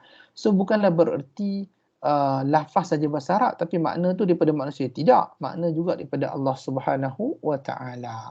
Dan ciri Al-Quran lagi, dia adalah mukjizat Nabi sallallahu alaihi wasallam. Okey, mukjizat Nabi yang kekal kepada kita sehingga hari ini adalah Al-Quranul Karim sebenarnya.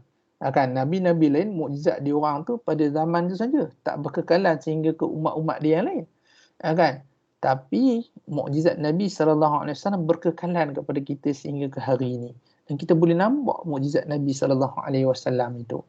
Kan? So kalaulah orang nak kata apa mukjizat Nabi Muhammad yang ada pada sehingga hari ini kepada kita, dia adalah Al-Quranul Karim lah. Kan? So kalaulah kita rindu kepada Nabi sallallahu alaihi wasallam, maka kita ada dua perkara. Yang pertama Al-Quran dan juga sunnah Nabi sallallahu alaihi wasallam. So kalau kita cinta dekat Nabi, so cara dia adalah kita banyakkan membaca Al-Quran dan juga mengkaji, menghafaz hadis-hadis Nabi sallallahu alaihi wasallam. So esok dah Maulidur Rasul tu, kan? So sama-samalah kita kan mengingati Nabi. So ingat Nabi sallallahu alaihi wasallam, tapi janganlah ingat esok saja kan sebagai birthday Nabi kan. So kita teruslah ingatan tu sampai bila-bila, amalkan sunnah dia kan. So cintai Nabi sallallahu alaihi wasallam. Dan ciri Al-Quran dia adalah tidak berubah. Okey, dan dia tidak boleh dipinda-pinda. Okay, sebagai contoh ada kes orang-orang ajaran, Ustaz tak nak sebutlah ajaran tu ajaran mana, cuma dia orang cipta Al-Quran palsu. Contohnya dia orang cipta surah Al-Quran palsu yang nama dia Al-Muslimun. Kan ada surah Al-Mu'minun, qad aflahal mu'minun kan. Tapi dia orang buat surah Al-Muslimun, ya ayyuhal muslimun. Kan tetap tak jadilah, salah lah kan. So ada 2-3 jugalah Al-Quran ataupun surah-surah yang dicipta. Dan ada juga ajaran-ajaran tertentu yang diorang claim diorang sebagai Islam. Antara contohnya adalah Syiah. Diorang kata Quran yang ada pada hari ini yang sampai kepada kita adalah Quran yang tidak cukup. Hakikatnya ada lagi baki-baki Al-Quran yang belum sampai kepada kita. Itu adalah satu dakwaan yang salah. Okay, itu adalah dakyah. Okay, benda yang kita tak boleh terima dan salah sama sekali. Okay, so hati-hatilah kalau kamu pernah mendengar statement begitu kan. So boleh tanyalah ustaz-ustaz yang berdekatan dan sebagainya. So boleh pastikan. Baik. So membaca Al-Quran adalah satu ibadah. Dia berbeza dengan baca hadis. Hadis dikira ibadah baca. Tetapi ibadah dia bukan ibadah yang khusus. Tapi Al-Quran dia dapat ibadah yang khusus sebab disebut dalam hadis Nabi sallallahu alaihi wasallam, okey, siapa yang baca satu huruf, siapa yang baca Al-Quran maka dia akan diberi 10 ganjaran pahala. Lalu Nabi kata apa? Nabi kata bukanlah satu kalimah itu tetapi satu ayat tu. Satu huruf, minta maaf, okey, satu huruf 10. Bayangkan kalaulah kamu baca suratul Fatihah, berapa huruf yang ada dalam tu? Tu tak termasuk lagi surah ataupun ayat-ayat yang lain. Macam tadi Ustaz bacakan kepada kamu beberapa potongan ayat.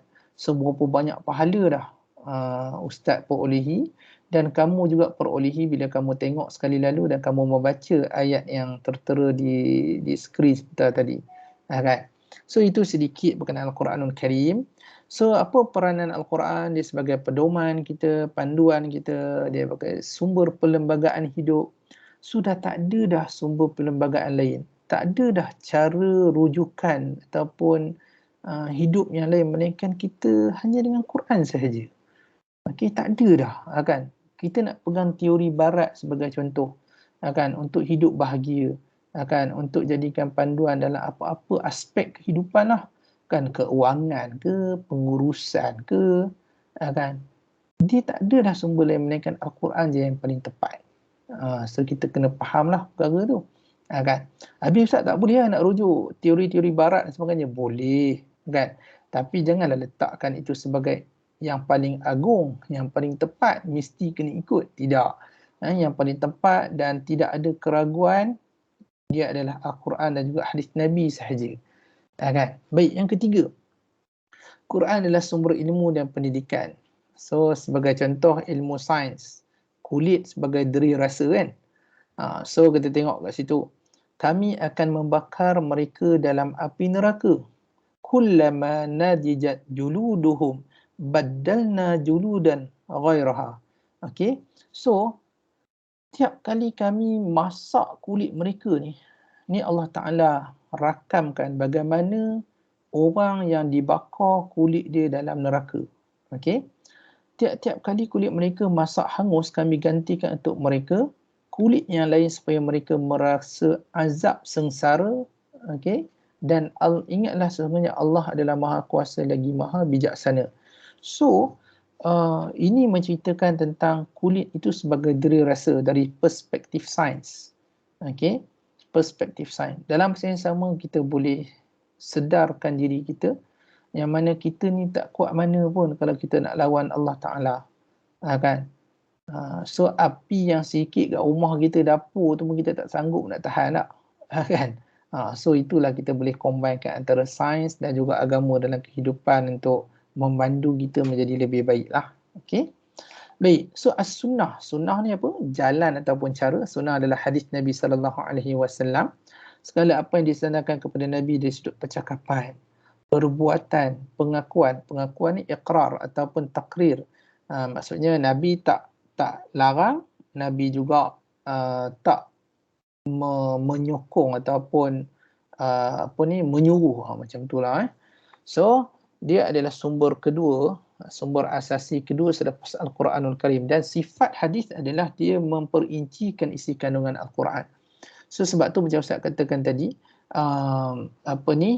tentang penciptaan Adam, tentang penciptaan manusia kan. So hadis ada menerangkan dengan lebih detail tentang tulang rusuk Nabi Adam, diciptakan Hawa pada dia. So dihuraikan dengan lebih detail tentang bagaimana sifat rusuk itu. Okey, so itulah peranan as-sunnah Nabi SAW. So sunnah ada 3, okey, qauliyah, fi'liyah, taqririyah. Okey, qauliyah adalah perkataan Nabi, yang kedua fi'liyah adalah perbuatan Nabi, dan yang ketiga taqririyah adalah pengakuan Nabi SAW. Pun disertakan contoh dekat situ. Okey, menarik kalau bincang bab sunnah ni. Kan banyak benda Ustaz nak share tapi masa tak mengizinkan kita. Okey. So kita tengok ijtihad, okey, usaha yang dilakukan oleh para mujtahid terhadap masalah baru yang tiada dalam Al-Quran dan juga As-Sunnah Nabi SAW. Okey. So kalau kita tengok hari ni sains banyak yang perlu kepada ijtihad. Contoh macam coronavirus tu. So orang nak mewajibkan vaksin. Kan? So itu adalah ijtihad daripada para ulama. Tak ada dalam Quran seorang wajib ambil vaksin tu. Kan? Tapi diambil intipati Al-Quran, diterjemahkan dalam kehidupan seharian kita berdasarkan realiti semasa. Okey, so ijtihad, okey, tadi kita belajar sumber asasi betul. Yang kedua adalah sumber ijtihadi. Tapi sebelum nak bahas sumber ijtihadi itu, dia huraikan dulu apa itu ijtihad. Okey, so inilah ijtihad. Okey, zaman Nabi ada tak? Nabi berijtihad? Ada, iaitu tentang penanaman pokok tamar. Okey, ni peristiwa ni juga menarik, saya nak share dengan kamu. Nabi dulu zaman Nabi hidup kan, zaman Nabi dulu ada di kalangan sahabat ni, Arab Badawi ni, dia orang tanam pokok tamar. Bila dia orang tanam pokok tamar ni, dia orang ni akan menari-nari, menjerit, bukanlah menjerit tak tentu hala ni, tapi dia adalah dia orang punya petua nak bagi pokok tamar tu jadi, kan. Jadi Nabi kata janganlah buat macam tu, kan. Tanam-tanam biasa sudahlah, kenapa nak kena buat macam tu bagai kan. Jadi dia orang ni sahabat Nabi dengar lah Nabi kata, kan. Ni dia orang tak buat. Bila dia orang tak buat, pokok tu tak jadi. Dia tak pun nak hidup kan. Tak meriah kan, tak meriah buahnya dan sebagainya. Jadi apabila perkara itu berlaku, lalu Nabi SAW pun kata, antum a'lam bi umuri dunyakum. Okey, kamu lebih mengetahuilah tentang urusan dunia kamu. Jadi kamu buatlah nak tanam pokok tamar tu macam mana pun. Kan. So Nabi ijtihad kata it's okay, buatlah kan, tak ada masalah kan. So inilah contoh ijtihad yang Ustaz boleh share sedikit. So sumber ijtihadi ni dia ada dua, ijma' dan juga qiyas. Okay. So ada lagi lah yang lain. Okay. Cuma ini yang perkara utama dalam mazhab Syafi'i lah. So definisi ijma' ni adalah keazaman, kesepakatan sekelompok mujtahid, okey, dari kalangan umat Islam, umat Nabi SAW selepas kewafatan Nabi SAW. Okey. So setelah Nabi wafat barulah ada ijma' ini, barulah boleh berlaku ijma' ini. Okey, sebab masa Nabi SAW hidup, semua dirujuk kepada baginda Nabi SAW. Okey, so berlaku dalam kalangan mujtahid. Okey, semua para mujtahid ini sepakat. Okey, so selepas kewafatan Nabi SAW berlaku dalam kalangan umat Nabi SAW sahaja. Okey, dan dia berkaitan dengan hukum syarak sahaja. Okey.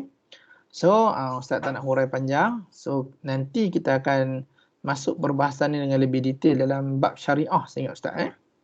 Baik.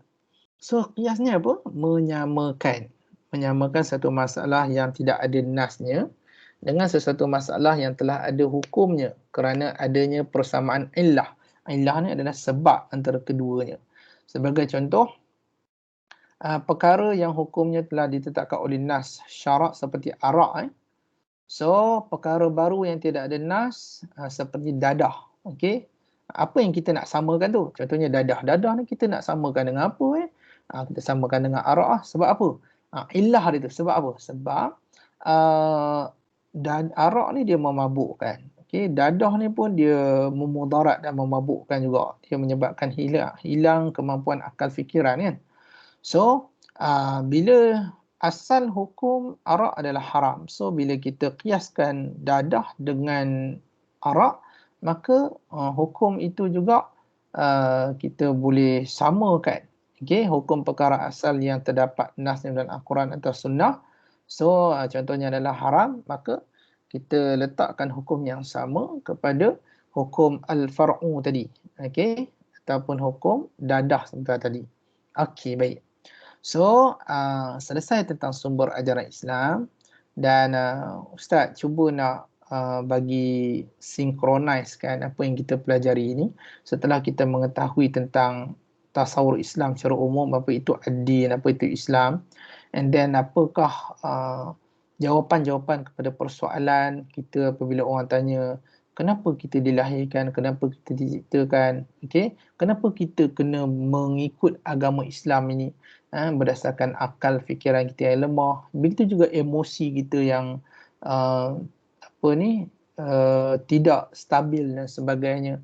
So sebab tu kita kena kembali kepada agama itu sebagai ad-din, the way of life. Okay. And then kita tengok juga tentang sumber-sumber ajaran Islam yang terbagi kepada dua, iaitu sumber asasi yang di bawahnya terdapat Al-Quran dan juga As-Sunnah. Manakala sumber ijtihadi iaitu terdapat padanya ijma' dan juga qiyas. Okay. So kita tengok apa ruang lingkup ajaran Islam ni sebenarnya. Okey, baik, kita tengok. Okey, dia boleh diumpamakan seperti sebatang pokok, skop ajaran Islam ni. Okey, kalau kita tengok pokok apa tu? Pokok pisang tu kan. Okey, pokok pisang tu katanya akar tu dia boleh diartikan sebagai akidah. Okey. So asas utama adalah akidah. Okey. Yang kedua adalah syariah. Okey, batang dia tu kita boleh letakkan sebagai syariah. Okey. So buahnya adalah daunnya adalah ibadah, maka buahnya adalah akhlak. Okey. So kalaulah tak ada buah, maknanya tidak berakhlak lah kita tu. Kan, macam tu lah kita boleh nak menyingkatkan faham kita tu kan. So inilah skop ajaran Islam. Dia ada akidah, syariah, ibadah dan juga akhlak. So walaupun dia solat, contohlah Ustaz kata ibadah kan, dia solat, dia puasa, dia zakat. tapi dia tidak berakhlak, kan? Orang tak suka dengan sikap dia. Sebab apa? Mulut dia, cara dia bercakap, kan? Banyak menyebabkan orang lain bersedih hati. Contohnya lah, kan? So atas faktor itu maknanya dia belum sempurna Islam dia, kan? So dia kena memperbaiki akhlak dia tu. Ada juga orang akhlak dia baik, kan? Dia baik dengan manusia ni, kan? Tapi dia tak solat, kan? Subuh tak bangun, kan? Apa lagi? Puasa pun tak, tapi dia baik, kan? Contohnya apa? Macam akal kentang tu, akal kentang. Dia kan non-Muslim, Cina tu. Tapi dia punya baik ni, suka tolong orang, kan? Tapi kalau lah dia masuk Islam, kan, kita doa lah dia supaya dia masuk Islam, akal kentang tu, kan? Maka berbahagialah dia, kan? Sebab dia punya amalan baik tu sebenarnya mengatasi kita sebagai seorang Muslim ni. Bayangkan, kan? Kita patut rasa malu lah dengan akal kentang tu, kan? Kamu kenal tak akal kentang ni yang Ustaz duk sebut ni? Ada tak kamu pernah dengar pasal uncle kentang tu? Ada tak anak-anak murid Ustaz ni? Pernah. Pernah, kan, uncle kentang tu, kan? Dia beli van jenazah pun ingat Ustaz. Kan? Jadi Ustaz sendiri pun tak pernah beli van jenazah untuk sumbangan orang lain, kan? Takat sumbang RM5-6 tu adalah, kan? Jadi inilah skop ajaran Islam. Okay, so kalau kita tengok asas utama dalam Islam diumpamakan sebagai tapak dalam binaan, iaitu akidah lah. So asas pertama masuk Islam juga adalah akidah. So inilah peranan akidah. So dalam hadis Nabi SAW disebut siapa yang menyebut la ilaha illallah dan dia yakin dengan la ilaha illallah tu, maka dia akan masuk syurga. Oh Ustaz, maknanya kita sebut la ilaha illallah tu terus masuk syurga lah kalau kita mati? Tak juga. Kalau kita ada buat salah, kita melakukan kezaliman kepada diri kita dan juga orang lain, maka kita kena minta maaf dulu, kan? Kalau orang tu maafkan kita, maka selesailah kita dengan dia. Tapi kalaulah kita dah minta maaf tapi dia tak maafkan, dia sendiri tak nak maaf kita, itu selesailah urusan kita. Tapi kita kena selesaikan dulu dengan manusia ni, kan? So dalam bab ni, setelah dia mengucap kalimah syahadah dan dia yakin dengan Allah Ta'ala, dia tidak mensyirikkan Allah Ta'ala, Allah Ta'ala akan cek hubungan dia dengan manusia pula. Kalau dia ada problem dengan manusia, dia buat salah tapi dia tidak minta maaf, dia makan harta orang, kan? Dia tak bayar balik, lepas tu dia curi orang punya barang, dia tak pulang balik, dia buat tak tahu je sampai dia meninggal dunia, maka nanti di akhirat dia akan terlebih dahulu disiksa lah, kan, disiksa oleh Allah Ta'ala, kan? Tapi dalam satu jangka masa yang panjang lah. Kamu kena faham, bila kita di akhirat nanti, masa kita tak sama dengan dunia tau, kan? So satu hari bertemaan dengan 1000 tahun. Kita berada di ka'alfi sanatin, kan, dalam Quran sebut 1000 tahun. Kamu cuba bayangkan, sehari saja kita kena api. Kebetulan tadi Ustaz masak, kan? Bila masak ni, kan, bila goreng ayam tu, kan, dia mercik dia punya minyak tu baru minyak tau, kan? Minyak dia tu kena pun dah pedih, kan? Tu tak kena api lagi, kan? Kalau kena api dia, cuba bayang, kena minyak pun kita dah pedih, kan? Kena api pun dah melecur dan tak sampai sehari pun kena, kita dah rasa pedih tu berpanjangan. Bayangkan 1000 tahun kita nak kena siksa dalam api neraka Allah Ta'ala. Dan kamu kena ingat satu perkara, peringatan ni untuk diri Ustaz juga.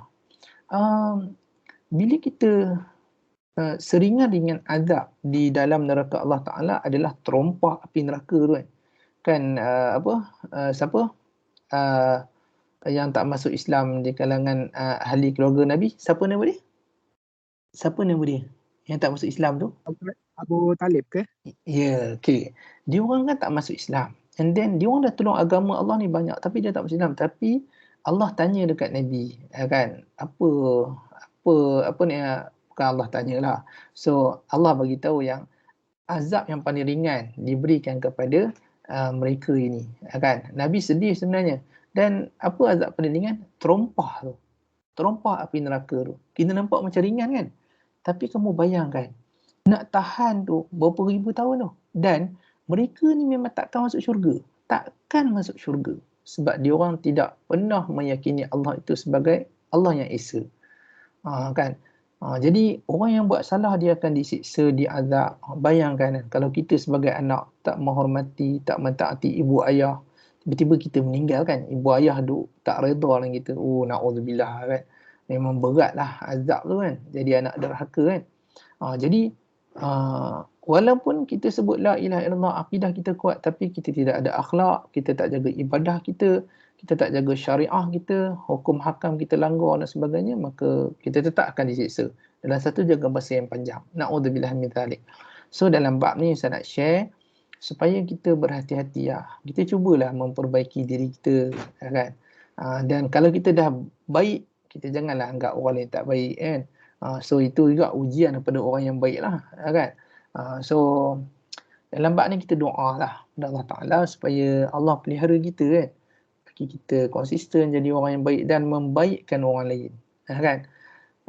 Dan satu perkara lagi saya nak share, kadang-kadang kita menganggap nak ajak orang baik itu mudah dan cepat kan.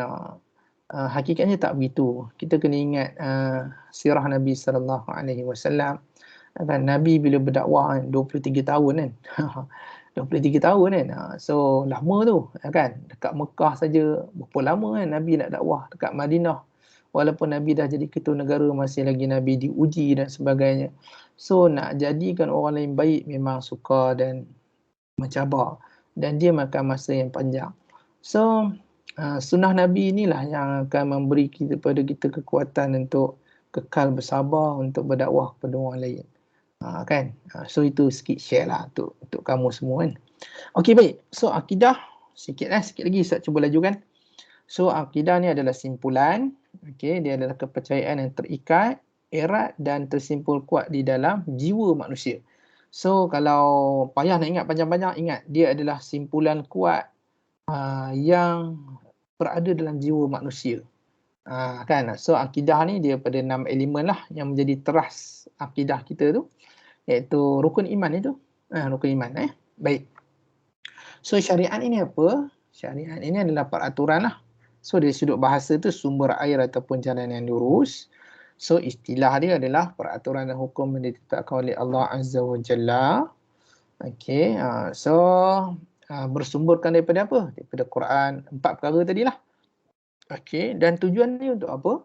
Mengatur kehidupan individu, keluarga, masyarakat dan juga negara. So kadang-kadang dalam bab ni kita kena faham ada perkara yang kita rasakan diri kita tu betul lah kan. Tapi bila kita jumpa sunnah, kita jumpa hadis kata sebaliknya. Bukan begitu. Itu yang kamu faham dan kamu dengar daripada sumber yang kamu ambil, tak tahu daripada mana. Tapi sumber hadis kata begini, cara dia begini. So kita kena abaikan kita punya pendirian, kita punya kefahaman, kita kena ambil sunnah Nabi SAW tu. So itu kita kena faham. Sebab tujuan sunnah dan Quran adalah mengatur kehidupan kita agar kita mendapat ketenangan dan redha Allah dan Rasul.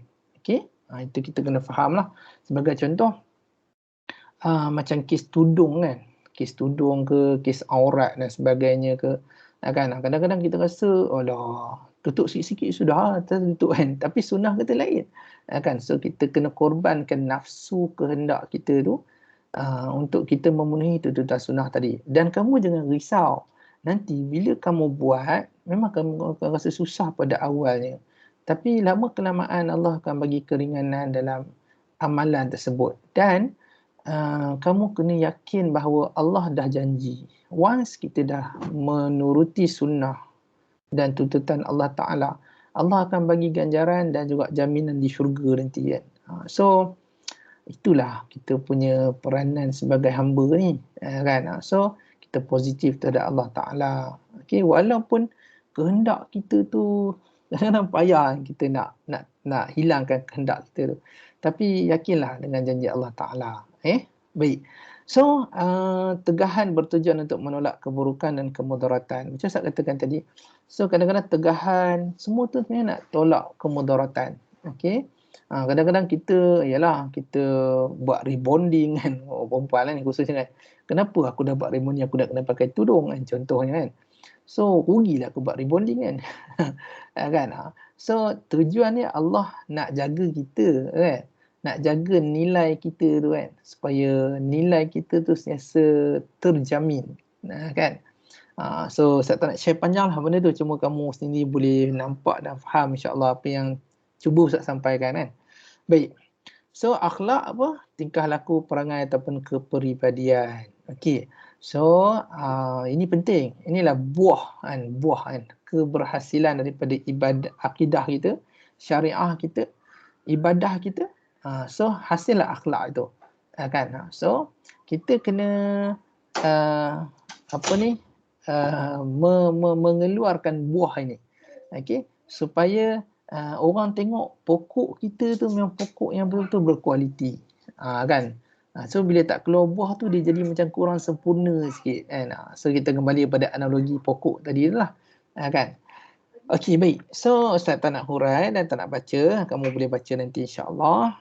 And then 3.40 dah. Kalau ikutkan 10 ke 15 minit lagi saja masa untuk Ustaz. Okey. So dakwah dan jihad. Okey.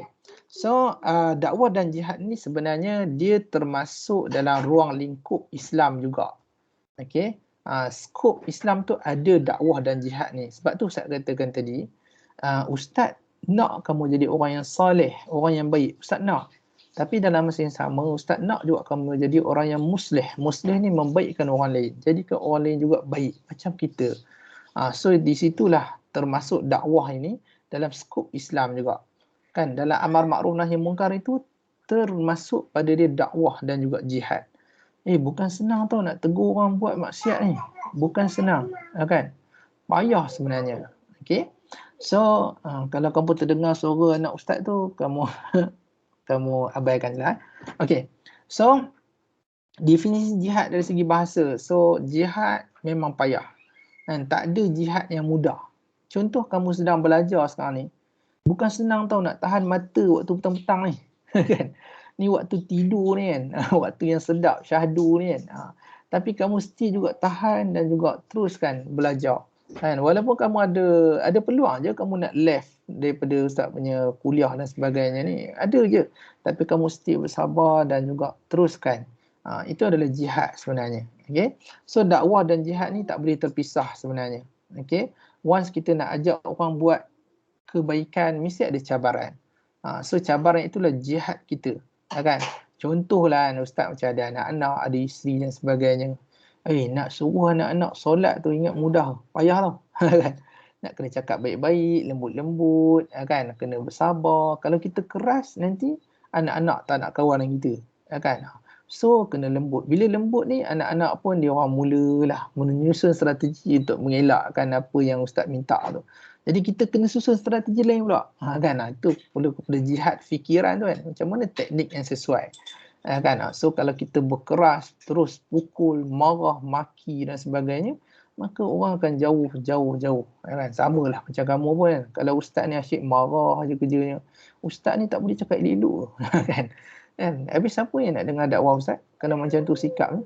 Kan? Tengok Ustaz Abid Liu kan. Betapa hebatnya dia mampu untuk menarik ramai orang kan. Artis, siapa yang tak kenal dia? Kan? Orang-orang gangster pun boleh pergi tolong dia dan sebagainya. Sebab apa?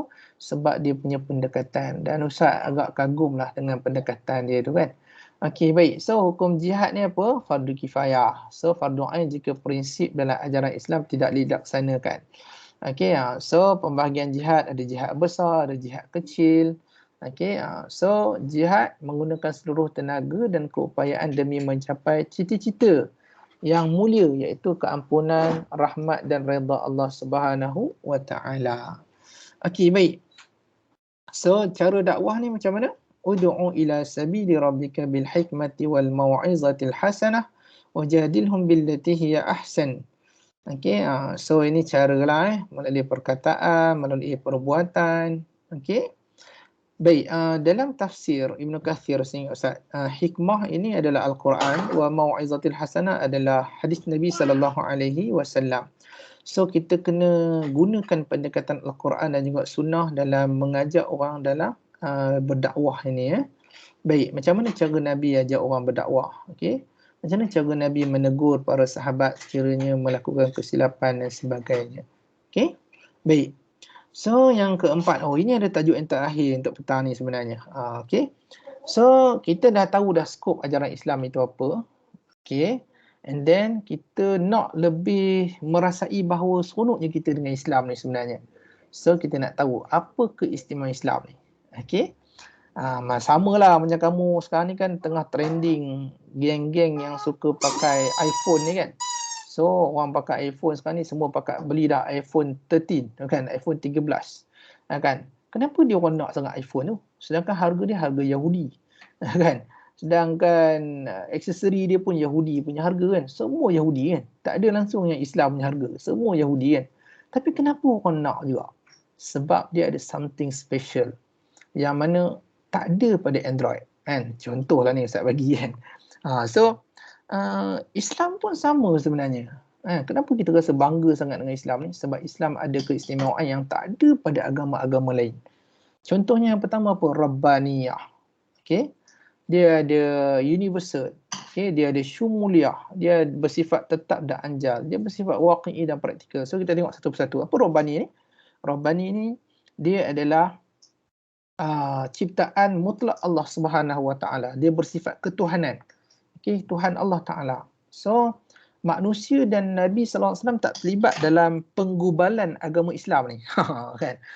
So totally daripada Allah Subhanahu Wa Taala. Inna anzalna ilaikal kitaba bil haqq fa'budillaha mukhlishan lahud-din.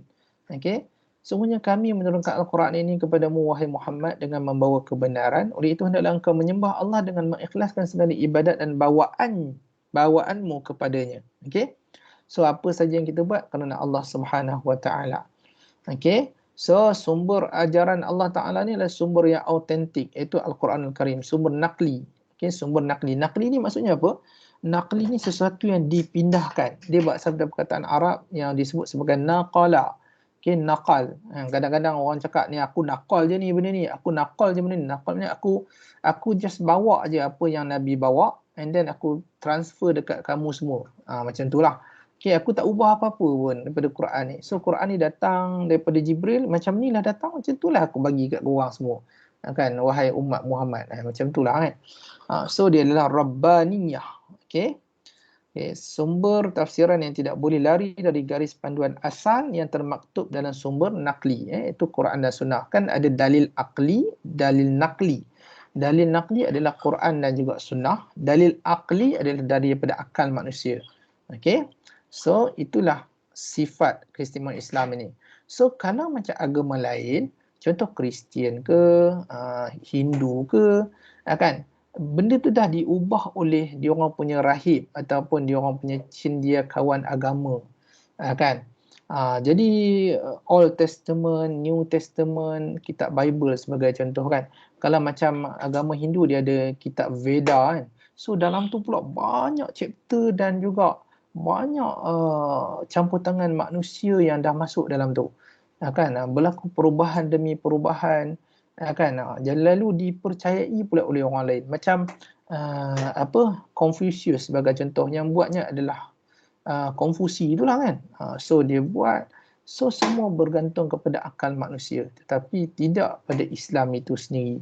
Itulah keistimewaan Islam ini, syumul, dia sempurna, kan. So dia meliputi aspek individu, masyarakat, kan. Contoh adalah hadis Nabi, banyak kan tentang muru auladakum bis salah, kan, hendaklah kamu suruh anak-anak kamu salat, ataupun mulakan dengan semua perkara dengan belah kanan, ataupun istidzan, ataupun bila kamu nak masuk rumah orang bagi salam, kan, bagi salam 3 kali. Kalau 3 kali orang tak jawab, salasa marat, kalau tak jawab, wa illa irji', kalau dia orang tak buka pintu, balik. Adab nak masuk rumah orang pun ada, kan, dan adab nak masuk bilik ibu ayah pun ada, kan, adab nak tidur pun ada, kan, adab nak jual beli pun ada, kan. Bayangkan kesempurnaan Islam ni, kan. So sehingga kan, kalaulah melalui fasa-fasa masalah, kemurungan, ujian yang besar, juga ada panduan yang diberikan oleh Al-Quran dan juga sunnah Nabi SAW. Okay, so dia memenuhi segala keperluan hidup manusia, okay, seperti daruriyat, hajiat, tahsiniat. So ini masuk dalam kaedah usul fiqh lah kan. Okay, baik. So alami ni universal, okay, bersifat sejagat. Okay, so semua bangsa, semua tempat, sepanjang masa, okay, semua boleh diamalkan Islam ini. Okay, contoh, okay, kita bagi salam kan, Assalamualaikum. So semua orang akan menjawab dengan Waalaikumsalam. Once bila seorang Muslim bersin di Malaysia, orang di Afrika pun pada ketika itu kalau bersin dia akan sebut Alhamdulillah juga. Dan ada Yarhamkullah juga kan. So, Yahdina wa yahdikumullah. Okay, tashmid istilahnya dalam bahasa Arab. So sama juga tentang jaminan terhadap 5 perkara asas. Okay, menjaga agama, okay, menjaga maruah diri, menjaga keturunan, menjaga harta. Okay, so ini semua adalah jaminan terhadap 5 perkara yang bersifat universal. Semua membincangkan tentang daruriyatul khams, 5 perkara utama yang perlu dijaga. Okay, dan yang seterusnya, istimewanya Islam ni dia bersifat sepadu dan seimbang. Okay, so seluruh ajaran Islam dan sistemnya tertegak atas dasar kesepaduan dan keseimbangan. So masing-masing dia ada hubung kait, okay, dan dia sebagai contoh kan, hablum minallah wa hablum minan nas, hubungan dengan Allah dengan hubungan sesama manusia. So dia kena jaga, kena seimbang. Dia tak boleh lebih jaga hubungan Allah Ta'ala tapi hubungan manusia tak jaga. Tak boleh, dia kena jaga dua-dua, kan? So kalau dia jaga manusia lebih tapi Allah dia tak jaga, tak boleh juga, kan? Tak boleh, kan? Sebagai contoh, dia sebagai ayah, kan? Disebabkan dia nak jaga sangat anak dia ni supaya tak membenci dia, dia pun membiarkan saja apa yang anak dia nak, beli apa yang anak dia suka, kan? Sehingga kan anak dia membuat satu benda yang Allah larang pun dia kata tak apalah, kan? Lalu dia melebihkan hubungan semua manusia sehingga menghilangkan hak kepada Allah Subhanahu Wa Taala. Tak boleh macam tu, kan? So dia kena seimbang, kan? Spiritual dan material kena seimbang, kan? Sebagai orang faham, oh Islam ni kena zuhud. So orang pun pakai baju compang-camping, baju comot-comot, nampak lusuh dan sebagainya. Hakikatnya Islam bukan begitu, kan? Innallaha jamilun wa huwa yuhibbul jamal. Allah ni dia cantik dan menyukai benda yang indah, kan? Cuma kita jangan lebih-lebih lah, kan? So dalam bab ni kita kena faham benda tu, kan? Sepadu dan seimbang. Itulah Islam sebenarnya. Itulah istimewanya Islam, kan? Baik. So waqi'i dan praktikal. Apa maksud dia? Di mana saja dia boleh mempraktikkan agama itu. Ni contoh dia macam apa? Macam orang kata apa? Syekh Muzaffar, kan? Syekh Muzaffar, okey. So tu solat dalam air tu tak ada lah, kan? Okey, baik.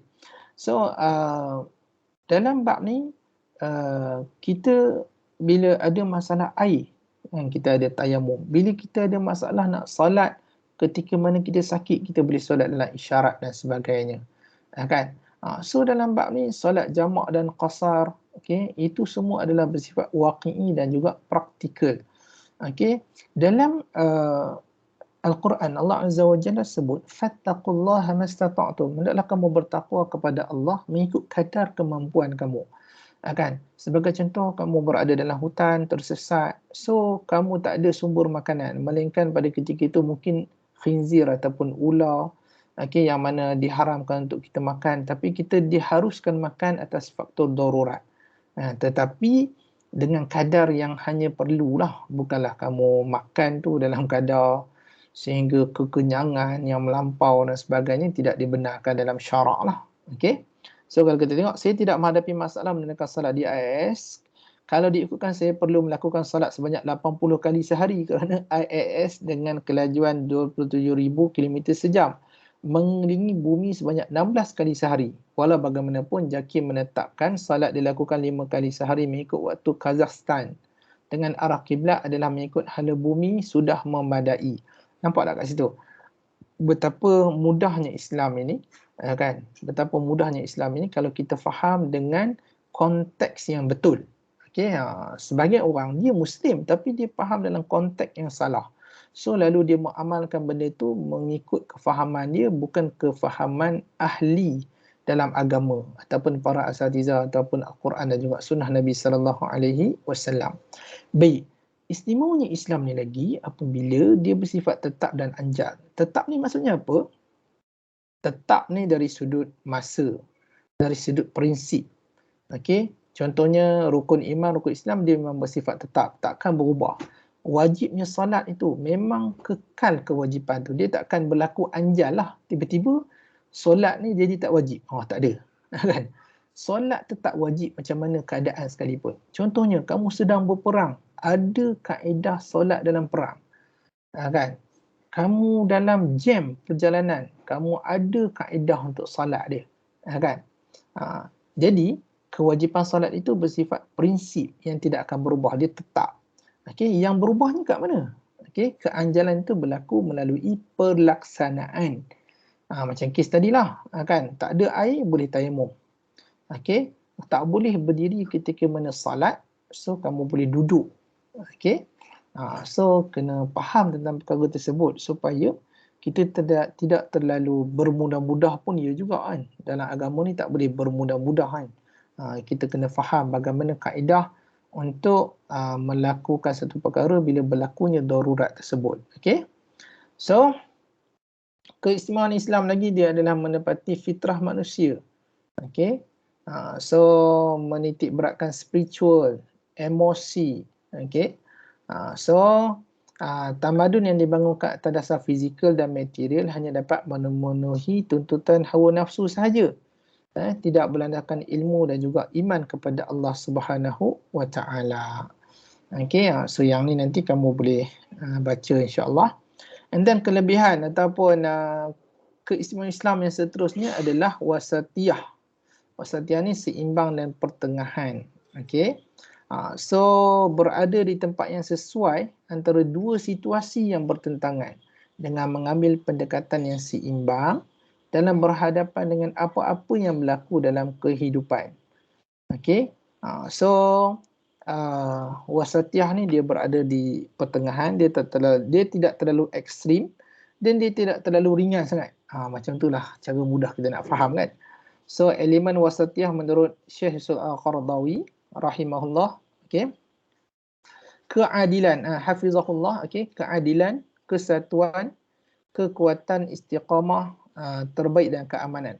So elemen wasatiyah menurut Syekh Al-Qaradawi ni dia huraian yang agak panjang sikitlah. So ini keadilan dia adalah elemen wasatiyah dalam Islam. Okey, keadilan. Okey, kesatuan. Okey, kesatuan umat, kesatuan hati ini adalah elemen-elemen wasatiyah juga. Okey, kekuatan, okey, perlu difahami dalam konteks yang betul.